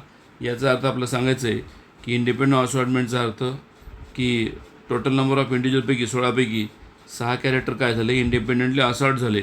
असॉर्टचा अर्थ वेगळे झाले, सेपरेट झालेले आहेत. सो स्टेटमेंट काय ह्या लॉचं, हे लॉ काय सांगतो आहे ओके लॉ सांगतोय Wien hybrid projects 2 or more pairs of contrasting characters factors form the generic gametes, the factor which is each pair segregate independently of the other pairs. हे फॅक्टरपैकी एक pair काय होतं दुसऱ्या पेअरपासून वेगळं होते. पॅरेंटल पेअर कोणते कोणते होते, राऊंड येल्लो आणि ब्रिंकल्ड ग्रीन होते. आणि त्यापैकी मग ते दोन तर आहेतच, पण त्यापेक्षा नवीन काय आले, राऊंड ग्रीन आला आणि ब्रिंकल्ड येलो आला. हे न्यू कॉम्बिनेशन झालेलं आहे, म्हणून 6 रिकॉम्बिनंट आहेत आणि 10 पॅरेंटल आहेत. आणि हे पण लक्षात ठेवा, law of independent assortment is exception to linkage. Exception to linkage, ज्या ठिकाणी लिंकेज होतं त्या ठिकाणी लॉ ऑफ इंडिपेंडंट असॉर्टमेंट आपल्याला दिसत नाही. ओके, लिंकेजला एक्सेप्शन आहे लॉ, हे लक्षात राहू द्या. त्यानंतर पुढचा क्वेश्चन तुम्हाला सांगतो आहे, question number 3. What is question number 3 is define the test cross and explain its significance. Test cross म्हणजे काय ते डिफाईन करायचं तुम्हाला आणि त्याची सिग्निफिकन्स तुम्हाला सांगायचे. तुझ्यासमोर मी ओपन करतो डायग्राम टेस्ट लॉसची. Okay, very simple question. अगोदर तुम्हाला म्हणलं होतं व्हॉट इज टेस्ट लॉस. आठवा, टेस्ट लॉस म्हणजे cross of F1 individual into ratio parent. F1 individual into ratio पॅरेंटला म्हणतो आपण काय, test cross. Okay, test cross असं म्हणतो. आणि टेस्ट लॉसमध्ये काय होतं, मग तुम्हाला इंडिव्हिज्युअल किती मिळतात, capital R small R into small R घेतलात तर तुम्हाला इंडिव्हिज्युअल किती मिळतात, 2 मिळतात. 2 काय मिळाले, कॅपिटल आर स्मॉल आर म्हणजे हा मिळाला राऊंड आणि स्मॉल आर हा म्हणजे व्रिंकल्ड. अशा प्रकारे 2 शीट तुम्हाला पाहायला मिळतं येतं. ओके, सो अशा प्रकारे तुम्हाला सांगता येईल मग टेस्ट लॉस कसा होतो बघा. What is test cross, cross of F1 hybrid with homozygous ratio parent is known as test cross. Okay, F1 हायब्रिडचा कोणासोबत क्रॉस केला, होमोझायगस रेशियो पॅरेंटसोबत क्रॉस केला. आणि तुझ्या माहितीच ठेव, test cross is also called as ratio back cross सुद्धा म्हणतो आपण. F1चा कोणासोबत क्रॉस केला आहे, रेशियो पॅरेंटसोबत. Okay, used to test whether the individual is homozygous pure or heterozygous hybrid. Okay, test cross is easy to simple, reliable and predictable आहे. आणि test cross can be used to find out genotype of any plants. Okay, dominant expression and is known as whether it is homozygous or pure or heterozygous for the traits. Okay, जसं तुम्ही diagram पाहिलं इथं खाली, ह्या डायग्राममध्ये तुम्ही जर पाहिलात तर पहिली डायग्राम काय, पॅरेंटल कॉम्बिनेशन आहे आणि दुसरी डायग्राम काय, टेस्ट लॉसची आहे. ही डायग्राम जी तुम्हाला दिसते ती टेस्ट लॉसची आहे. आणि ह्या डायग्राम तुम्ही जर पाहिलात, फिनोटाईप काय व्हायोलेट आहे, पण जिनोटाईप काय म्हणलं तर ह्याचा जिनोटाईप जो आहे हायब्रिड आहे आणि हा रेशियो आहे. अशा प्रकारे तुम्ही जर क्रॉस केलात, P plants having violet purple flowers crossed with P plants with white flowers. Okay, हे कोणते आहेत, व्हायोलेट आहेत. आणि कोणासोबत क्रॉस केला आपण, व्हाईट फ्लॉवरसोबत. All the flowers are violet. Okay, consider इथं तुम्ही पाहिलात हे व्हायोलेट आणि व्हाईट या दोघांचा क्रॉस केला, सगळे व्हायोलेट मिळाले इथं. या केसमध्ये सगळे व्हायोलेट मिळाले. Okay, or homozygous and if we get violet with white. दुसऱ्या क्रॉसमध्ये तुम्ही जर पाहिलात हे व्हायोलेट इंटू व्हाईट तर तुम्हाला इथं रेशो काय मिळाला, 1:1 रेशो मिळतो. ओके, आणि conclude that plant is heterozygous. इथं काय मिळतं तुम्हाला, हे इथं काय फिनोटाईप जर पाहिला तर व्हायोलेट आहे. दोघांचा फिनोटाईप इथं कसं आहे, व्हायोलेट आहे. पण ह्याचं जिनोटाईप काय, होमोझायगस आहे. आणि ह्याचं जिनोटाईप काय, हेटेरोझायगस आहे. आणि जर जिनोटाईप तुम्ही हेटेरोझायगस घेतलात, घेतला F1चा तर मग तुम्हाला रेशो काय मिळतो, 1:1 रेशो मिळतो ना. Okay, so test cross is useful for introducing useful ratio traits in the hybrid and self pollinated plants during rapid crop improvement programme. जे प्लांट सेल्फ पॉलिनेशन करतात त्यांच्यामध्ये क्रॉपची इम्प्रूव्हमेंट करायची असेल किंवा रेशियो कॅरेक्टर वाढवायचं असेल, आपल्याला इम्प्रूव्ह करायचं असेल, वाढवायचं असेल जास्त, तर आपल्याला टेस्ट लॉसचा फायदा होतो. ओके, आणि म्हणून हे ग्राफिक रिप्रेझेंटेशन आहे कशाचं, टेस्ट लॉसचं. कोणती डायग्राम नंबर 3.1 जे आहे ग्राफिक रिप्रेझेंटेशन आहे कोणाचं, टेस्ट लॉसचं. ओके, आणि ratio parents are crossed with the unknown genotypes. जिथं आपण काय केलं आहे, रेशियो पॅरेंटचा क्रॉस केलं आहे, म्हणजे स्मॉल आरचा कोणासोबत, अननोन जिनोटाईपसोबत. अननोन जिनोटाईप म्हणजे काय होता, मग अननोन जिनोटाईप होता हेटेरोझायगस. ओके, हा अननोन जिनोटाईपला पाहायला मिळतं. So this is the test cross we are now explain. त्यानंतर पुढचा जो क्वेश्चन आहे तुम्हाला मी सांगतो आहे. नेक्स्ट क्वेश्चन आहे क्वेश्चन नंबर 4. काय question number 4, what is the parthenogenesis explain with the help of haplodiploid method of sex determination in honeybee. Parthenogenesis म्हणजे काय आणि हेप्लोडिप्लॉइड सेक्स डिटर्मिनेशन हनीबीमध्ये कसं होतं त्याबद्दल आपण चर्चा करणार आहोत. अगोदर पार्थेनोजेनेसिस म्हणजे काय समजून घेऊया आपण. ओके, 4 नंबर क्वेश्चन आहे हा. What is the meaning of parthenogenesis. तुम्ही टेक्स्टबुक तुमच्याकडे आहे, सर्वांनी टेक्स्टबुकमध्ये क्वेश्चन ओपन करून पाहायचं आहे की अगोदर पार्थेनोजेनेसिस म्हणजे काय ते आपल्याला पाहायचं सांगायचं आहे आणि त्यानंतर पार्थेनोजेनेसिस नंतर हनीबीमध्ये कशा प्रकारे हेप्लोडिप्लॉइड सेक्स डिटर्मिनेशन होतं. ओके, ते पण आपलं सांगायचं आहे. Very simple point. बघा लक्ष देऊन, हनीबीमध्ये काय होतं आहे. हनीबीमध्ये तुम्हाला माहीत आहे chromosomal mechanism of sex determination जे आहे हेप्लोडिप्लॉइड आहे. हेप्लोडिप्लॉइड काय म्हणलं आहे, कारण मेल हेप्लॉइड आहे आणि फिमेल डिप्लॉइड आहे. ओके, आणि अशा प्रकारे individual determined by the number of set of chromosome. Female are diploid आहे 2n म्हणजे 32 आणि मेल हेप्लॉइड आहे n म्हणजे 16. Female produce haploid eggs. Okay, and bye meiosis and male produce sperm bye mitosis. विसरू नका. Okay, if the egg fertilize sperm and zygote develops. तुम्ही बघा इथं फिमेलनं 2 प्रकारची एग तयार केलेले आहेत, मियोसिसनं, आणि मेलनं स्पर्म तयार केले आहेत कशाने, मायटोसिसने. म्हणजे फिमेलमध्ये मियोसिस झालं, मेलमध्ये मायटोसिस झालं आणि 2 गॅमेट बनले. त्यातला एक गॅमेट काय होतं, फिमेल गॅमेट्स स्पर्मसोबत फ्यूज होतो आणि मग काय बनलं, डिप्लॉइड झायगोट बनला, क्वीन किंवा वर्कर बनते. ओके, तुम्ही म्हणा असं क्वीन किंवा वर्कर कशी बनते, तर जी लहानपणी लार्वाच्या स्टेजमध्ये असताना रॉयल जेली खाते ती क्वीन बनते आणि जी खात नाही ती वर्कर बनते. आणि म्हणून अनफर्टिलाइज एग जे आहे विदाउट फर्टिलायझेशन, हा जो एग आहे विदाउट फर्टिलायझेशन तो हेप्लॉइड मेल तयार करतो. आणि तुम्हाला माहीत असेल मेलला आपण म्हणतो ड्रोन, तर फिमेलला जनरली आपण कन्सिडर करतो काय म्हणून, क्वीन म्हणून. सो अशा प्रकारे ड्रोन बनतो बाय पार्थेनोजेनेसिस. ओके, आणि म्हणून लक्षात ठेवा ड्रोन जो बनला हा ड्रोन, त्याला फादर नाही आहे. Drone has no father and no son, but drone has grandfather and grandson. Grandfather आणि ग्रँडसन असतो. आणि डिप्लॉइड फिमेल गॅमेट जो आहे are get differentiated and worker and queen depending on the food they consume during the development. Diploid larva get royal jelly as a food develops into queen. तुम्हाला आताच म्हणलं ना, जे royal jelly खातात ते काय बनतात, फिमेल बनतात, क्वीन बनतात, फर्टाईल फिमेल बनतात. आणि अदर जो आहे वर्कर ते स्टराईल फिमेल बनतं. ओके, जे सेक्शुअल रिप्रोडक्शन भाग घेत नाही. सो ह्याला म्हणतो आपण सेक्स डिटर्मिनेशन इन हनीबी, किंवा त्याला म्हणतात haplodiploid type of sex determination honeybee. अशा प्रकारे तुम्हाला मी 4 क्वेश्चन शिकवले आहेत. त्याचा 5वा क्वेश्चन आपण डिस्कस करत आहोत. In the cross. पहा 5वा नंबर क्वेश्चन आपल्याला काय सांगतोय. 5 नंबर तुम्हाला क्वेश्चन सांगतोय इन द आन्सर. क्वेश्चन थोडा वेगळा आहे, ॲप्लिकेशन बेस्ड क्वेश्चन विचारला. In the answer of inheritance of x linked jeans. कोण स्टडी करते x linked jeans, Madhav. Okay, आणि त्याला माधवनं काय केलं, शोन केलं कॅरियर मेल. चुकून माधवनं काय केलं, कॅरियर मेल. तुम्हाला माहीत आहे कॅरियर मेल नसतोच. ओके, आणि his answer was marked incorrect. आणि माधवला मार्क नाही मिळालं, इनकरेक्ट आहे. Madhav was wondering why the his marks were cut. Madhav फिरतोय की त्याचे मार्क कशामुळे कटले, तर काय कारण आहे की माधवचा आन्सर चुकलेला आहे. तर त्यासाठी आपण त्या क्वेश्चनचा आन्सर सांगत आहोत. ओके, त्या क्वेश्चनचा आन्सर आहे काय की माधवची काय मिस्टेक आहे आपल्याला इथं सांगायची आहे. ओके, तर तुम्हाला माहीत आहे मग. ओके, माधवनं काय चूक केली होती, माधवनं म्हणलं होतं मेल कॅरियर आहे. मला आता सांगितलं की मेल कधीच कॅरियर नसतो. मग काय चूक झाली माधवची, बघा माधवनं काय म्हणलं होतं मेल कॅरियर आहे. तुम्हाला माहीत आहे मेल कॅरियर नसतो. तर मग पहिला पॉईंट तुम्हाला सांगता येईल male has X and Y chromosome. Okay, generally मेलमध्ये किती क्रोमोझोम असतात, एक्स आणि वाय असतात. आणि फिमेलमध्ये किती असतात, एक्स क्रोमोझोम. फिमेलमध्ये दोन्ही क्रोमोझोम एक्स असतात ना. ओके, म्हणून मेलमध्ये एक्स अँड वाय क्रोमोझोम आहे. आणि एक्स लिंक्ड जीन जे असतात not have their allele on Y chromosome. X linked gene जे असते तर कुठल्याही अलील वाय क्रोमोझोम नसतो. अलील जे असतात ते फक्त एक्स क्रोमोझोमवर असतात. Okay, therefore male to suffer more disease. Okay, only 1 copy of defective gene is sufficient. म्हणून मेलमध्ये एका एक्स क्रोमोझोमवर जर रेसिव्ह जीन असेल, ओके, तर मग हे पर्सन कसं आहे, सफरिंग झालेलं आहे ना.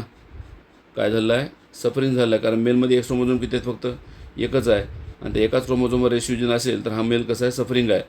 तर त्याच्या उलट तुम्ही पाहिलात फिमेलमध्ये 2 एक्स क्रोमोझोम असतात. फिमेलमध्ये एक्स क्रोमोझोम किती असतात, 2 असतात. आणि मग त्यापैकी एक एक्स क्रोमोझोम नॉर्मल आहे आणि एक क्रोमोझोम कसं आहे, रेसिसिव्ह आहे. तर याचा अर्थ मग ही फिमेल कशी आहे, मग कॅरियर आहे. म्हणजे कॅरियर जो कन्सेप्ट आहे तो फक्त फिमेलमध्ये लागू पडतो. मेलमध्ये कधीच लागू पडत नाही. मेल एकतर अफेक्टेड असेल किंवा मग नॉर्मल असेल. ओके, म्हणून माधवची मिस्टेक काय झाली होती की माधवनं मेलला कॅरियर म्हणलं होतं ना, तर मेल कधीच कॅरियर नसतो.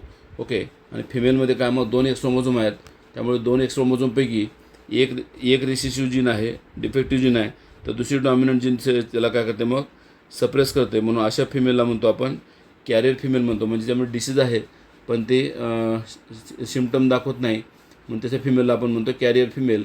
Okay, and the normal gene of X chromosome can suppress defective gene on the other X chromosome and it is not possible in case of male due to presence of single X chromosome. मेलमध्ये कधीच carrier नसतो, फिमेलमध्ये मात्र carrier असते. एका जीनवर रेसिव्ह gene आहे, एका x क्रोमोझोमवर रेसिव्ह gene आहे, दुसरा x chromosome कसं आहे नॉर्मल आहे.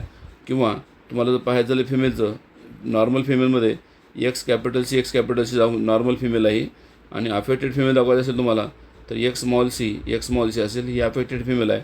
तर माधवची चूक काय मग की माधवनं मेलला कॅरियर म्हणलं होतं, ती चूक आहे. कॅरियर फक्त फिमेलमध्ये असू शकतो. त्याचं कारण असं आहे, एका रेसिव्ह जीनवर जर समजा एका एक्स क्रोमोझोमवर रेसिव्ह जीन असेल तर दुसरा डॉमिनंट जीन त्याला सप्रेस करतो आहे, आणि अशी फिमेल कॅरियर फिमेल म्हणून ओळखली जाते, जिला डिसीज असतो पण सिम्पटम दिसत नाहीत. तर अशा प्रकारे हे 5 नंबर क्वेश्चन तुम्हाला समजलेलं आहे. ओके, 6वा नंबर क्वेश्चन आहे, with the help of neat and label diagram describe the structure of chromosome. तुम्ही जर बुकमध्ये पाहिलात तर स्ट्रक्चर ऑफ क्रोमोझोम आपल्या बुकमध्ये दिलेलं आहे. ओके, क्रोमोझोम तसं पाहिलं तर एक्स आणि वाय असे 2 क्रोमोझोम असतात, पण तुम्हाला सांगितलं आहे describe the structure of chromosome. क्रोमोझोममध्ये कोणकोणते पार्ट असतात. स्ट्रक्चर ऑफ क्रोमोझोम तुम्ही पाहिलात, chromosome is based on the visible under microscope. Okay, generally chromosome कुठल्या फेजमध्ये चांगला दिसतो तुम्हाला, मेटाफेजमध्ये, आणि has stage of chromosome in condense. आणि टिपिकल क्रोमोझोममध्ये तुम्ही जर पाहिलात, टिपिकल क्रोमोझोममध्ये कोणकोणते पार्ट आहेत. ओके, डायग्रामॅटिकली पाहिलात तर टिपिकल क्रोमोझोममध्ये consist of 2 chromatids join together. 2 chromatid असतात. ओके, आणि कुठं जॉईन झाले असतात 2 क्रोमॅटिड्स एका पॉईंटला, आणि त्या पॉईंटला म्हणतो आपण सेंट्रोमियर, किंवा त्याला म्हणतात प्रायमरी कॉन्स्ट्रिक्शन. सेंट्रोमियरलाच काय म्हणायचं रे, प्रायमरी कॉन्स्ट्रिक्शन. आणि primary constriction consist of disc labour structure kinetochore. या प्रायमरी ट्रान्स्ट्रिक्टच्या बाजूला दोन्हीकडं 2 डिस्क असतात, ज्याला स्पिंडल फायबर अटॅच झाला असतो, आणि त्या स्ट्रक्चरला म्हणतो आपण kinetic core. Okay, KINETOCHORE. Okay, kinetic core असं म्हणतात. 2 कायनेटिक कोर असतात एका क्रोमोझोमवर, आणि ते आज कायनेटिक कोर स्पिंडल फायबर जे अटॅच होतात during cell division. Beside primary constriction some of the few chromosome possess additional 1 or 2 constriction call secondary constriction. लक्ष देऊन आहे का, काय काय क्रोमोझोममध्ये काय असतं, प्रायमरी कॉन्स्ट्रिक्शनसोबतच दुसरं पण कॉन्स्ट्रिक्शन असतं, त्याला म्हणतात सेकंडरी कॉन्स्ट्रिक्शन. तुम्हाला ते कुठं असतं सर, तर ते असतं शॅट क्रोमोझोमच्या खाली. शॅट क्रोमोझोमच्या खाली या ठिकाणी जे स्ट्रक्चर आहे त्या स्ट्रक्चरला म्हणतात सेकंडरी कॉन्स्ट्रिक्शन म्हणतो आपण. ओके, सेकंडरी कॉन्स्ट्रिक्शन म्हणतात.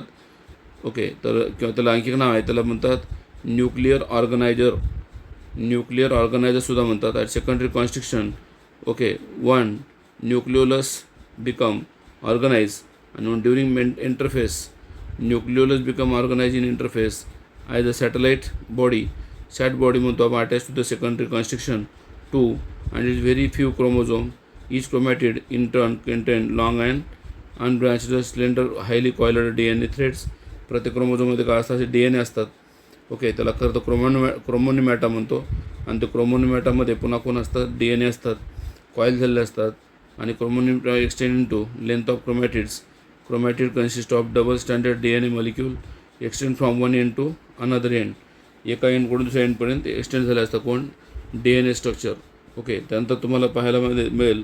आता पुढचा जो क्वेश्चन तुम्हाला विचारला आहे, ओके, काय पुढचा क्वेश्चन नेक्स्ट 6 नंबर क्वेश्चन आहे. ओके, तुम्हाला क्रोमोझोमची डायग्राम काढायची होती या 6व्या क्वेश्चनमध्ये, आणि क्रोमोझोमचं स्ट्रक्चर सांगायचं होतं. तर तुम्हाला ही डायग्राम काढणं अपेक्षित आहे क्रोमोझोमची, आणि स्ट्रक्चर एक्सप्लेन करणं गरजेचं होतं. ओके, लॉंग आन्सर क्वेश्चनमध्ये पुढचा क्वेश्चन आहे तुम्हाला विचारला, what is the Chris cross inheritance, explain with the suitable example. Chris cross inheritance कशाला म्हणायचं, आणि सुटेबल एक्झाम्पलसोबत तुम्हाला सांगायचं आहे. आता तुम्हाला सांगायचं इथं तर क्रिस क्रॉस इनहेरिटन्स अगोदर तुम्हाला सांगतो आहे, जे की एक्स लिंक्ड रेसिसिव्ह जीनमध्ये होतं कोणतं, क्रिस क्रॉस इनहेरिटन्स. आणि क्रिस क्रॉस इनहेरिटन्समध्ये होतं काय की 2 डिसीज तुम्हाला पाहायला मिळतं क्रिस क्रॉस इनहेरिटन्समध्ये. ओके, एक्स लिंक्ड रेसेसिव्ह डिसऑर्डरमध्ये तुम्हाला क्रिस क्रॉस इनहेरिटन्स दिसते. ओके, काय होतं हे डिसीजमध्ये बघूया आपण. ओके, क्रिस क्रॉस इनहेरिटन्समध्ये काय होते बघूया. ओके, जनरली ह्या इनहेरिटन्समध्ये तुम्ही पाहिलात तर हा डिसीज जो आहे कोणाकडून कोणाकडे कॅरी होतो, ग्रँडफादर टू ग्रँडसन. ओके, तर क्वेश्चनची हेडिंग आहे what is Chris cross inheritance, ते अगोदर सांगतो तुम्हाला. क्रिस क्रॉस इनहेरिटन्स म्हणजे काय. सपोज हे मेल आहे, अफेक्टेड आहे एक्स स्मॉल सी वाय, आणि ह्याची वाईफ आहे फिमेल, ती नॉर्मल आहे X capital C X capital C. तर काय होईल मग, X small C okay Y हा मेल आहे, आणि त्याच्या उलट हे एक्स कॅपिटल सी फिमेल आहे. या दोघांचा क्रॉस केलात तर तुम्हाला दोन टाईपचे चिल्ड्रन मिळतील. X capital C X small C म्हणजे कॅरियर फिमेल मिळेल, आणि एक्स कॅपिटल सी वाय म्हणजे नॉर्मल सन मिळेल. ओके, म्हणजे डिसीज कोणाकडून गेला मग, ग्रँडफादरकडून त्याच्या डॉटरकडे गेला, आणि हे डॉटर कशी आहे, कॅरियर डॉटर आहे ना. आणि मग ह्या दोघांमध्ये तुम्ही जर मॅरेज केलं कोणाकोणामध्ये, कॅरियर डॉटर आणि नॉर्मल सनमध्ये. कॅरियर डॉटर म्हणजे X capital C X small C into normal son म्हणजे एक्स कॅपिटल सी वाय. या दोघांचा क्रॉस केलात तर तुम्हाला मेलचा जिनोटाईप दिसतो एक्स कॅपिटल सी आणि वाय, आणि फिमेलचा दिसतो X capital C X small C. या दोघांचा क्रॉस केलात तुम्ही तर तुम्हाला नंबर ऑफ इंडिव्हिज्युअल 4 मिळतात. इथे 4 कोणते, X capital C X capital C X capital C Y, X capital C X small C X small C Y. म्हणजे डिसीज कोणतं झालं मग, इथं मेल किती अफेक्ट झाले, 50% मेल अफेक्ट झाले, म्हणजेच एक मेल अफेक्ट झालेला आहे. ओके, एक मेल अफेक्ट झालेला आहे. मग डिसीज कोणाकडून कोणाकडे गेला, ग्रँडफादरकडून ग्रँडसनकडे गेला. ओके, आणि अशा टाईपच्या इनहेरिटन्सला म्हणतो आपण criss cross inheritance through his carrier daughter ना.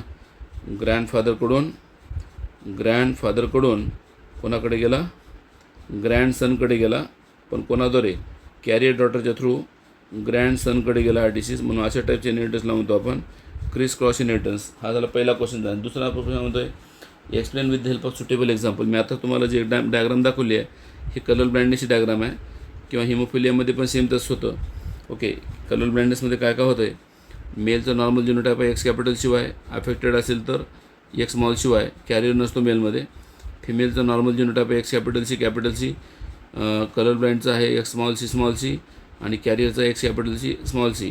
तर अशा प्रकारे तुम्ही जर पाहिलात हे क्रॉस केलात तर तुम्हाला मी क्रॉस आत्ता सांगितलं की कलर ब्लाइंडनेसमध्ये जो कलर ब्लाइंड ग्रँडफादर होते त्याची डॉटर कॅरियर झाली, आणि डॉटर कॅरियरकडून पुन्हा त्या डॉटरचा सन अफेक्टेड झाला. म्हणजे याचा अर्थ डिसीज कोणाकडून कोणाकडे गेला मग, ग्रँडफादरकडून ग्रँडसनकडे गेला थ्रू हिज कॅरियर डॉटर. त्यानंतर पुढचा जो क्वेश्चन तुम्हाला विचारला आहे, नेक्स्ट क्वेश्चन जो तुम्हाला विचारला आहे बुकमध्ये. Okay, what is the next question and last question, describe the different types of chromosomes. वेगळ्या प्रकारचे क्रोमोझोम तुम्हाला सांगितलेत. मी तुम्हाला आता सांगितलं की लॉंग आन्सर क्वेश्चनमधला हा सगळ्यात शेवटचा क्वेश्चन आहे.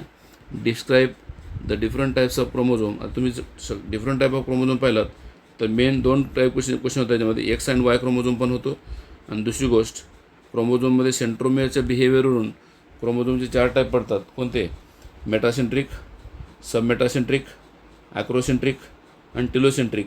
तर आपण दोन्ही घेऊया. ओके, दोन्ही सांगूया. दोन्ही केसमध्ये काय होतं बघतोय. अगोदर एक्स आणि वाय क्रोमोझोममध्ये फरक बघतो मी. टाईप्स ऑफ क्रोमोझोममध्ये एक्स आणि वाय क्रोमोझोममध्ये फरक सांगतो आहे. ओके, मी तुम्हाला म्हणलं होतं एक्स क्रोमोझोम लॉंग असतो, वाय क्रोमोझोम स्मॉल असतो. ओके, त्यानंतर एक्स क्रोमोझोम कोणामध्ये असतो, फक्त एक्स क्रोमोझोम कोणामध्ये आहे, मेल फिमेल दोघांमध्ये आहे. वाय क्रोमोझोम फक्त मेलमध्येच आहे. एक्स क्रोमोझोम स्ट्रेट असतो, वाय क्रोमोझोम थोडं आणि लॉंग असतो. वाय क्रोमोझोम थोडासा असा हे असतो, कर्वेचर असतो, वाकडा असतो थोडासा वर. Okay, Y chromosome. Okay, Y chromosome is acrocentric असतो. एक्स क्रोमोझोम मेटासेंट्रिक असतो. एक्स क्रोमोझोम कुठला आहे, मेटासेंट्रिक आहे, आणि वाय क्रोमोझोम कुठला आहे, ॲक्रोसेंट्रिक आहे. ओके, मेटासेंट्रिकचा अर्थ सेंट्रोमियर सेंट्रल आहे, ॲक्रोसेंट्रिकचा अर्थ सेंट्रोमियर टुवर्ड्स एंड आहे. अशा प्रकारे सांगता येतं. Okay, large amount of euchromatin extend region and small amount of heterochromatin. X क्रोमोझोममध्ये युक्रोमॅटिन जास्त आहे, हेट्रोक्रोमॅटिन कमी आहे. ओके, आणि मग chromatin has large amount of DNA. Okay, euchromatin मी तुम्हाला पहिलं सांगितलं होतं DNA जास्त असतो, जेनेटिकली ॲक्टिव्ह असतात. आणि Y chromosome has small amount of euchromatin. Y क्रोमोझोममध्ये कोण कमी आहे, युक्रोमॅटिन कमी आहे. ओके, आणि हेट्रोक्रोमॅटिन जास्त आहे कोणामध्ये, वाय क्रोमोझोममध्ये. आणि एक्स क्रोमोझोममध्ये युक्रोमॅटिन जास्त आहे आणि हेट्रोक्रोमॅटिन कमी आहे कोणामध्ये, एक्स क्रोमोझोममध्ये. ओके, हे तुम्हाला अपोजिट सांगायचं पॉईंट. आणि म्हणून हेन्स जेनेटिकली लेस ॲक्टिव्ह कोणता क्रोमोझोम, वाय क्रोमोझोम कसा असतो, लेस ॲक्टिव्ह असतो. लेस ॲक्टिव्ह असतो कोणता क्रोमोझोम, वाय क्रोमोझोम. ओके, आणि both X and Y chromosome shows homologous and non homologous region. Okay, homologous region shows similar genes while non homologous region shows dissimilar genes. Okay, आणि crossing over जे होतं between the homologous region of the X and Y chromosome. Crossing over कोणत्या ठिकाणी होते, homologous रिजनमध्ये होते. पिक्चरमध्ये बघावं का, हा जो होमोलोगस रिजन आहे त्या होमोलोगस रिजनमध्ये काय होतं, क्रॉसिंग ओव्हर होतं. हे लाईन विसरू नका. आणि non homologous region of X chromosome and Y chromosome contain more gene that are linked gene असतात. कोणामध्ये, नॉन होमोलोगस रिजनमध्ये कोणते जीन असतात, लिंक्ड जीन असतात. आणि होमोलोगस रिजनमध्ये काय होतं मग, होमोलोगस रिजनमध्ये काय होतं मग, क्रॉसिंग ओव्हर होतं. ओके, हा झाला पहिला क्वेश्चन. किंवा दुसरा तुम्ही पॉईंट पाहिलात, टाईप्स ऑफ क्रोमोझोममध्ये क्वेश्चन विचारला की कोणत्या टाईपचे क्रोमोझोम आहे, तर याच्या सेंट्रोमियरच्या पोझिशननुसार सेंट्रोमियरची पोझिशन कुठं आहे, कुठं क्रोमोझोममध्ये सेंट्रोमियरची पोझिशन कुठं आहे, यावरून क्रोमोझोम 4 प्रकार पडतात. ओके, वेगळ्या फेसमध्ये असतात हे. Okay, it is the study of types of chromosome according to the position of centromere observe complete diagram. पहिला क्रोमोझोम कोणता आहे, मेटासेंट्रिक. मेटासेंट्रिकमध्ये पोझिशन ऑफ सेंट्रोमियर कुठं आहे, मग पोझिशन ऑफ सेंट्रोमियर सेंटरला आहे. आणि क्रोमोझोम कसा दिसतो, व्ही शेप दिसतो ना, व्ही शेप कसा दिसतो, व्ही शेप. दुसरा कोणता आहे, दुसरा कोणता आहे, सबमेटासेंट्रिक. सबमेटासेंट्रिकमध्ये काय होतं आहे, ओके, नेम ऑफ क्रोमोझोम जो आहे ह्याला काय म्हणू आपण, सब मेटासेंट्रिक म्हणूया. ओके, सबमेटासेंट्रिक इथं काय होतं, सेंट्रोमियरची पोझिशन कशी आहे, अवे फ्रॉम सेंटर आहे, अवे फ्रॉम सेंटर, सेंटरपासून थोडी दूर आहे ना कोणामध्ये, सबमेटासेंट्रिकमध्ये. तिसरा कोणता आहे, ॲक्रोसेंट्रिक. ॲक्रोसेंट्रिकमध्ये सेंट्रोमियरची पोझिशन कशी कुठं आहे, टुवर्ड्स एंड, टुवर्ड्स एंड, पूर्ण एंडला नाही, एंडकडे आहे. ओके, टुवर्ड्स एंडला आहे कोणाची, सेंट्रोमियरची पोझिशन. आणि सगळ्यात शेवटचा क्रोमोझोम आहे कोणता, टेलोसेंट्रिक. टेलोसेंट्रिक इथं काय असतं, सेंट्रोमियर जे आहे फक्त एकाच एंडला असतं. आणि इथं क्रोमोझोम शेप जर पाहिला तर आय शेप असतो. मी तुम्हाला पहिले सांगितलं की मेटासेंट्रिकमध्ये क्रोमोझोम शेप व्ही आहे, व्ही शेप आहे. सबमेटासेंट्रिकमध्ये क्रोमोझोम शेप एल टाईप आहे, एल टाईप आहे. ॲक्रोसेंट्रिकमध्ये क्रोमोझोम जे लाईक आहे, जे लाईक. आणि टेलोसेंट्रिकमध्ये क्रोमोझोम आय लाईक आहे. ओके, तर व्ही म्हणजे असा असतो हो का, हे सेंट्रोमियर आणि हे दोन्हीकडे 2 क्रोमॅटिड्स. एल शेप्ड म्हणजे एक लॉंग आर्म आहे, दुसरं छोटा आर्म आहे, ह्याला एल शेप म्हणतो आहे. जे शेप्डमध्ये एक लॉंग खूपच छोटा असतं आर्म, दुसरं खूपच लांब असतं, जे शेप म्हणतो आपण. आणि आयमध्ये मात्र no other arm, single arm असतं. आणि त्या सिंगल आर्मच्या एंडला सेंट्रोमियर लोकेट असतो. तर अशा प्रकारे क्रोमोझोमचे सेंट्रोमियर नुसरून क्रोमोझोमचे आपण 4 टाईप पाडले आहेत. कोणकोणते, मेटासेंट्रिक, सबमेटासेंट्रिक, ॲक्रोसेंट्रिक आणि टेलोसेंट्रिक. एक्स क्रोमोझोम जो आहे तो मेटासेंट्रिक आहे आणि वाय क्रोमोझोम जो आहे तो ॲक्रोसेंट्रिक आहे, हे तुम्हाला सांगायचं आहे. ओके, तो अशा प्रकारे हे पॉईंट तुम्हाला एक्सप्लेन केलेला आहे. काय, शेवटचा क्वेश्चन तुम्हाला मी आत्ता सांगितला होता काय म्हणून, describe the different types of chromosome. Okay, तुम्हाला याचं प्रोजेक्ट्स पण आहे. प्रोजेक्ट तुम्हाला तुमच्या क्लासरूममध्ये टीचर्स सोडून घेतील. तर अशा प्रकारे या चॅप्टरचे एक्सरसाइज पूर्ण संपलेले आहेत. तिसरा टॉपिक आपण पूर्ण केलेला आहे. नक्कीच या टॉपिकचा तुम्हाला थेरीच्या परीक्षेमध्ये फायदा होत असेल. बरेच जण व्हिडिओ पाहत आहात, आणखी पहा आणि परीक्षेसाठी तयार व्हा. सर्वांना बोर्डच्या परीक्षेसाठी बेस्ट ऑफ लक. स्वतः व्हिडिओ पहा, तुमच्या मित्रांना शेअर करा आणि आवडल्यास व्हिडिओ लाईक किंवा सबस्क्राईब करा आणि चॅनलला भरपूर शेअर करा, जेणेकरून सर्वांना त्याचा फायदा मोफत घेता येईल. धन्यवाद.